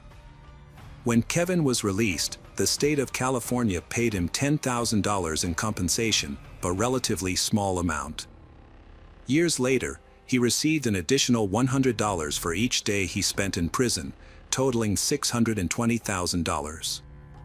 Despite Kevin's exoneration, his wife Diana initially refused to believe he was innocent. She had previously claimed that Kevin was her only attacker. However, after DNA evidence from her body matched Parker's, she changed her story. Diana reported that Kevin attacked her before leaving the apartment, and then Parker entered and attacked her as well. However, Parker said that when he entered the house, Diana was lying on the bed without any injuries or signs of distress. He also admitted to hitting her on the head. Diana's family proposed an alternative theory, suggesting that Kevin might have conspired with Parker to commit the crime, which would explain why Kevin left the house that night, leaving the door open. However, Parker denied knowing Kevin, pointing out that the military base was large and many people didn't know each other personally. Parker denied knowing Kevin. Kevin also denied any involvement with Parker, insisting that he would never harm Diana or their unborn daughter. He explained that he left the door open because he didn't want to go back to get the keys after their argument. And he still blames himself for that decision. As for Parker, he was sentenced to death in 1999, but this sentence has yet to be carried out. After years of waiting on death row, California imposed a moratorium on executions, and as a result, Parker remains incarcerated to this day. Hi there, investigators. It's time to uncover the truth behind another case. The case of Smith family. George Smith was born and raised in Greenwich, Connecticut. He came from a close-knit, caring family, an environment that nurtured his intelligence. His father, George Smith Sr., owned the liquor store in the town, which was not just a job, but a passion that brought him joy. George Smith pursued higher education in business at Babson College in Massachusetts and graduated in 2000. After completing his studies, he worked in Boston as a data mining analyst for several years. However, he realized that his true passion was helping his family in the business. In 2005, George made the conscious decision to return home to learn the basics of business from his family's store. His goal was to one day take over the business, allowing his parents to retire and enjoy the fruits of their labor. In 2002, at a reunion with old friends, George Smith met Jennifer. She, a Connecticut native who had just found work as an elementary school teacher, would later become his life partner. George was immediately attracted to her beautiful appearance, open personality, and strong ambition, and they quickly fell deeply in love. George's parents also welcomed Jennifer with open arms. 3 years later, in 2005, when George was 26, they decided to tie the knot and start a new life together. Their picturesque wedding ceremony was held right on the beach at the Castle Hill Inn, Newport, Rhode Island. Nai sao bui lu, cap doi moi koi de tan hong tuan trang mat xa hoa kio de 12 gay tren du Thuyen Royal Caribbean. Their journey began in Barcelona on June 29, with stops in France's Côte d'Azur and along Italy's coast. On board, George and Jennifer befriended another couple and a young man named Josh Askin from California. Josh Askin, a 20 years old with a great sense of humor, quickly became friends with George. The group had a great time together. On July 1st, when the ship docked off the Italian coast, they decided to spend the day on land. July 4th, they explored the island, wandering through the narrow streets of the old town, swimming in the crystal-clear Aegean Sea, and sampling local cuisine in quaint taverns.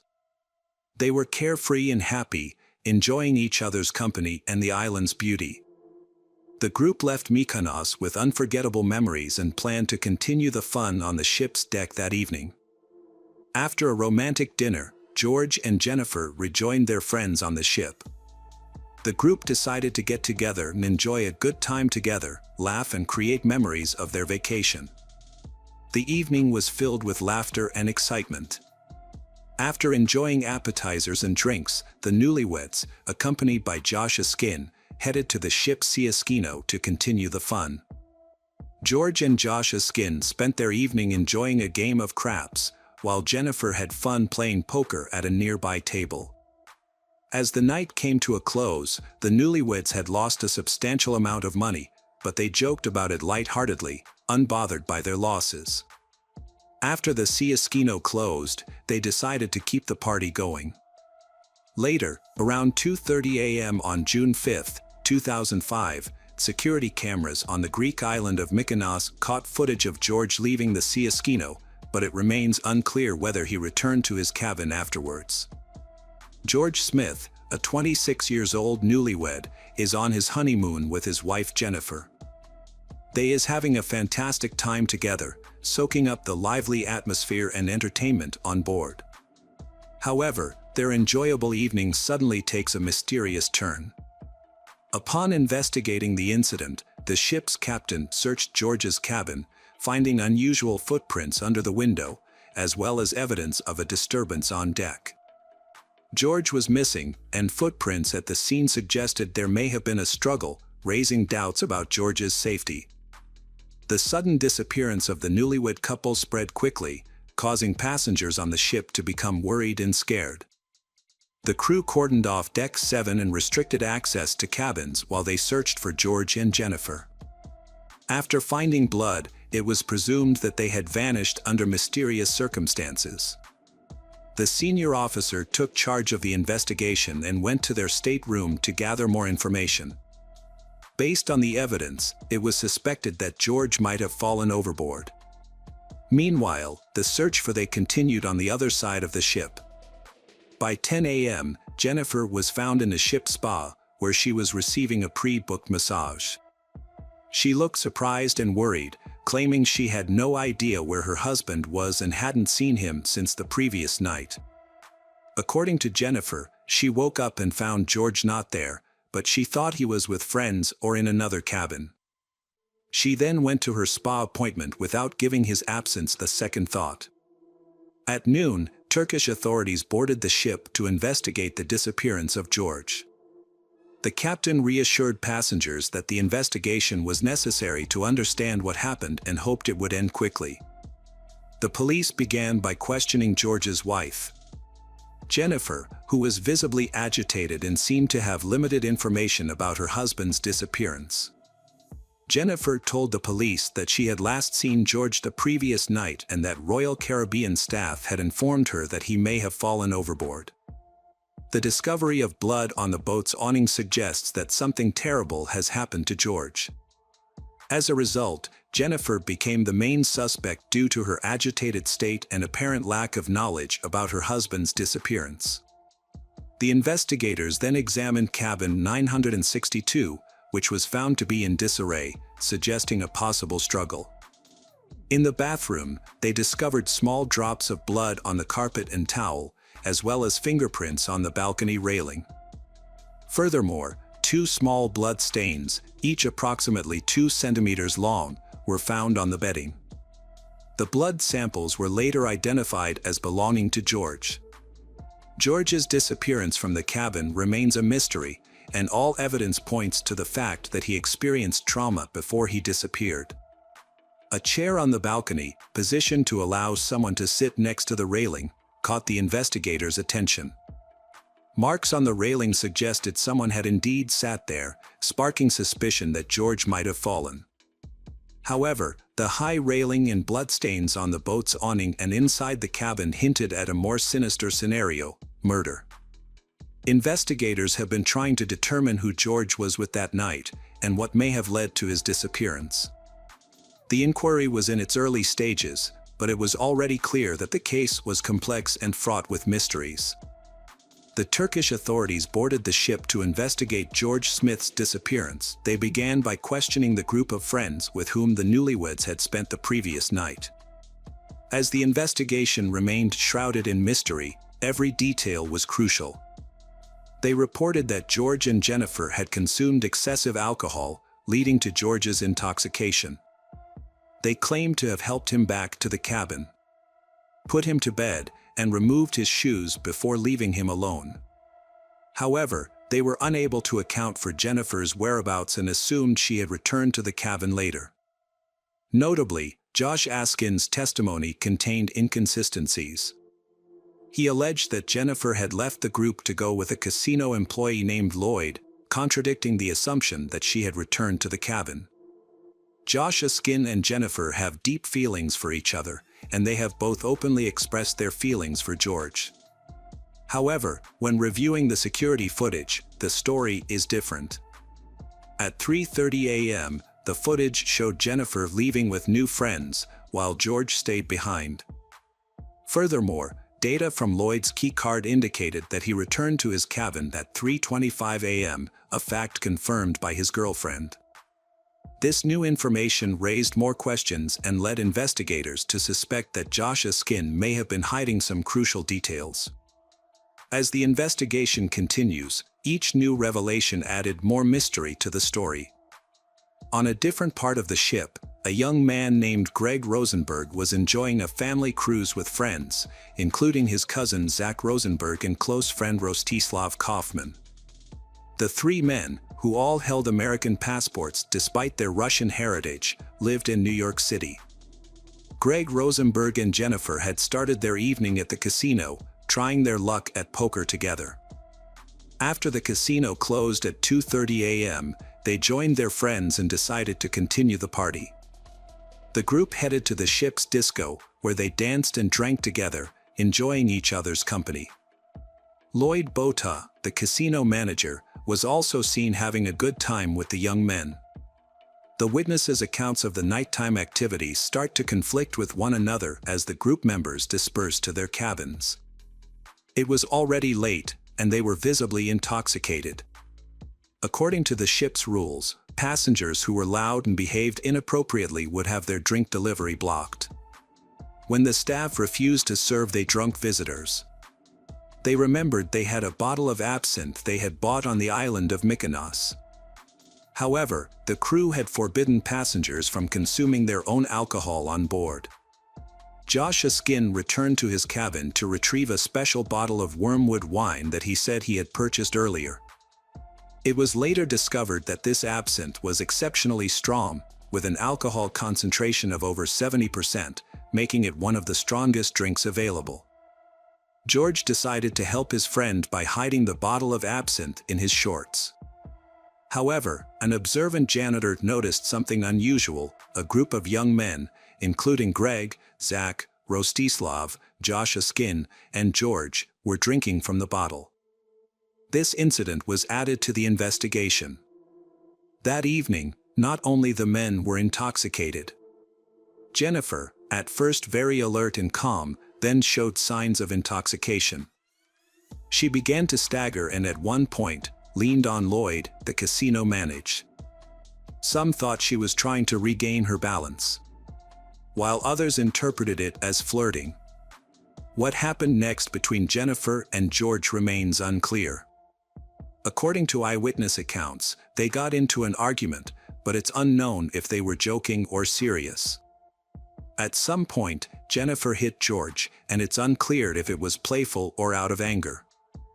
Jennifer left the disco around 3:30 a.m., visibly intoxicated and stumbling. George stayed behind with his new friends. The staff's testimony was crucial in uncovering what happened next. Jennifer's unsteady walk caught the attention of the janitor, who had seen her and her friends drinking earlier. He helped her to the elevator and watched her turn right when she reached her deck. However, this is where the story takes a confusing turn. Her stateroom was on the left, but she headed in the opposite direction. Jennifer was found asleep in a hallway far from her room. 2 guards and a female duty officer used a wheelchair to return her to her quarters. When they arrived, the clock read 4:52 a.m. But her husband George was not there. The curtains on the balcony doors were closed tightly and remained still despite the breeze, raising questions about whether George had gone out to the balcony on his own after his friends left him in bed. Deputy Chief of Police Chit Hyman and his wife were in a neighboring cabin. They were awakened at 4 a.m. by a noise and heard loud sounds coming from George's stateroom, number 9062. Chit Hyman reported the noise to guest services and also yelled through the wall to try to quiet the disturbance. The noise stopped briefly, but then loud talking resumed for about 3 minutes. An argument on the balcony followed, during which someone said, "Good night," repeatedly, as if trying to make people leave. After that, there were sounds of furniture being moved, and finally a loud thud, like something had fallen. Chit Hyman decided to investigate a disturbance and opened the door to find 3 unidentified men. Other passengers also reported hearing a loud noise that sounded like a body hitting the boat's canopy, followed by a woman's scream. However, none of the eyewitnesses had conclusive evidence that a woman was inside the cabin at the time. According to witnesses, 4 young men entered the cabin, but only 3 of them were visible when they exited. This raised the question of whether one of them might have stayed inside to search for money from the newlywed couple, who had recently won a significant amount at the casino. The theory of a failed robbery attempt seems plausible, but there are inconsistencies in the alibis of the 3 boys, Greg, Zach, and Rostislav. They claim to have been in another stateroom just minutes after Hyman saw the 3 unknown men. The key card records for George's stateroom confirm that they entered it at 4:05 a.m., but there is no record of them entering the cabin again. This has led to several theories about what might have happened to George Smith. Another theory suggests that George and Jennifer's drunkenness was not simply due to excessive alcohol consumption. Although they appeared relatively sober when they left the casino at 2:30 a.m., they were unable to return to their cabin on their own by 3:30 a.m., implying possible exposure to illicit substances. This idea is supported by the testimony of other casino visitors, who reported that George and Jennifer openly discussed having large sums of money, possibly from wedding gifts or casino winnings. Estimates of their wealth varied, but all witnesses agreed it was in the tens of thousands of dollars. The fact that George wore an expensive Breitling watch and Jennifer owned a valuable engagement ring further suggested they were wealthy.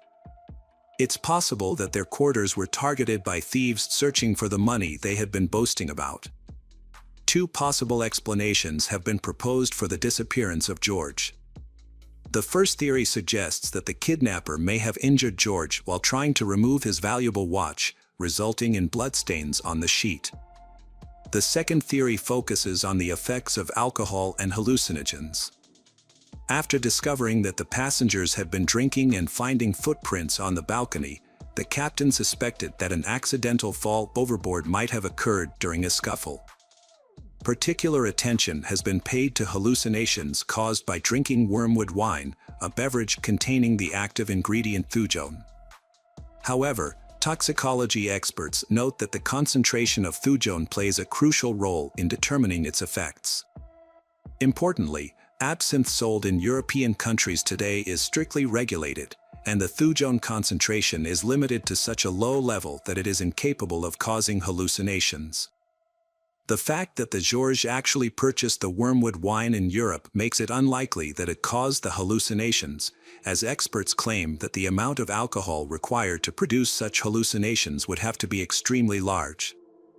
In reality, only black market absinthe with a much higher concentration could potentially cause hallucinations. In the investigation into George Smith's disappearance, the FBI conducted polygraph interviews with Jennifer and Lloyd Bota, and who both passed. However, Joshua Skin failed the polygraph, which may suggest that he is hiding something about George's disappearance.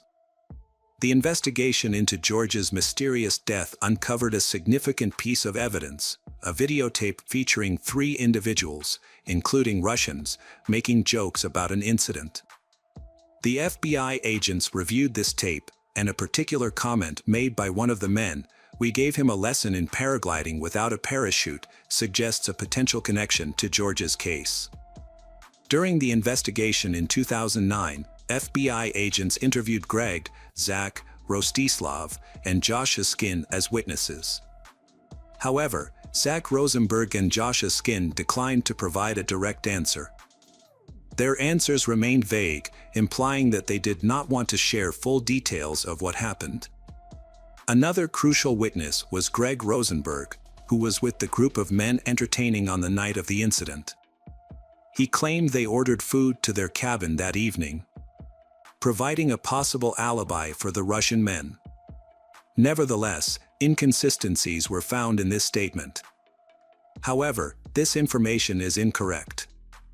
According to the ship's service records, their cabin was blocked from service that day.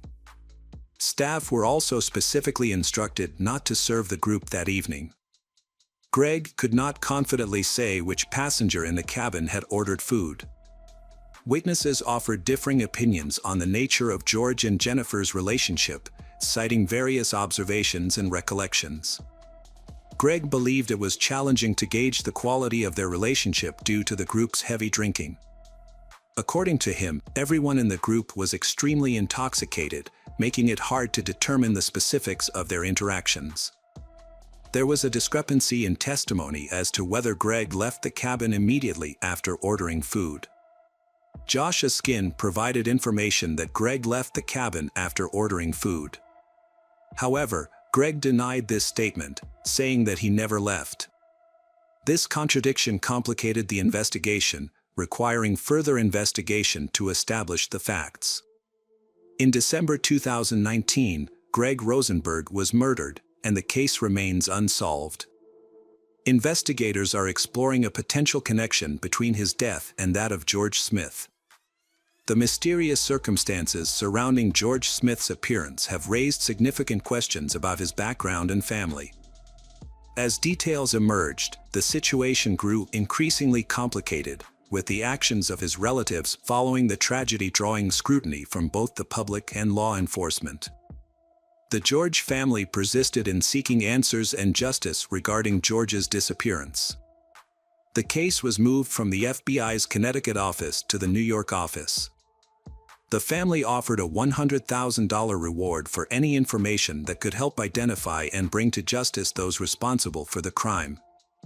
They also called for a boycott of the shipping company, which they believed was trying to cover up the incident to protect its profits. The incident also strained the relationship between George's parents and his young wife, Jennifer. Her behavior was closely scrutinized and many found her composure suspicious. She said she was acting on the orders of FBI agents, doing exactly as they told her. However, her hesitation to provide more information sparked suspicion. The George family, who were seeking truth and justice, became disheartened when Jennifer agreed to a $1 million settlement offer from the judgment company. This move appeared to them as a betrayal. They felt the Turkish authorities' investigation lacked transparency, and Jennifer seemed too hasty in accepting the offer, fueling their suspicions that she was concealing information and wasn't invested in uncovering the truth. In contrast, Jennifer says she has very few memories of what happened after 2:30 a.m. that night, unaware that the liner's staff had even found her in the corridor and escorted her back to her cabin. This satisfied with the Turkish investigation.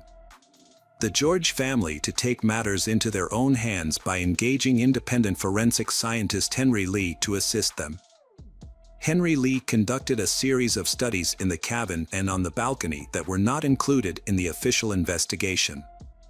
These studies could have revealed crucial information about the events surrounding George's death and potentially confirmed one of their main theories: murder or accident. According to Henry Lee, the height of the balcony makes it unclear whether George's fall was an accident or not. It is possible that a third party pushed him or that he was in a state of insanity and climbed onto a chair before falling. Henry Lee had planned to conduct an experiment to simulate a fall from the balcony, but the cruise line owner refused to allow it. George's relatives believe that this decision was made to obstruct their efforts to uncover the truth. Henry Lee also conducted investigations in the cabin, on the balcony, and on the boat, but the results of these investigations were not made public. Meanwhile, the FBI launched its own investigation, but many of its findings and discoveries were kept secret. The FBI's investigation into George Smith's disappearance focused on 4 young men who spent the night with him, as well as 3 Russians, Greg, Zach Rosenberg, and Rostislav Kaufman. However, their testimonies were inconsistent with those of other witnesses, adding to the mystery and confusion surrounding the case. Initially, Jennifer was a suspect, but she was eventually cleared of suspicion. The family then increased the amount of their lawsuit against the company and used the payout to secure the release of the investigation's results, including witness statements and other relevant information. Jennifer was left to cherish the memories of George and dedicated herself to charitable work in his honor. She later remarried, continuing to strive to make a positive impact in his memory. The FBI launched an extensive investigation into George Smith's disappearance, but it was ultimately unable to uncover the truth about his fate or recover his body. Due to lack of evidence, the case was eventually closed, and his death was officially classified as an accident. George's family continues to seek answers about the circumstances surrounding his death, and not being able to visit his grave and pay their respects is the greatest suffering for them. They remain hopeful that the truth will eventually come to light, bringing closure to the case.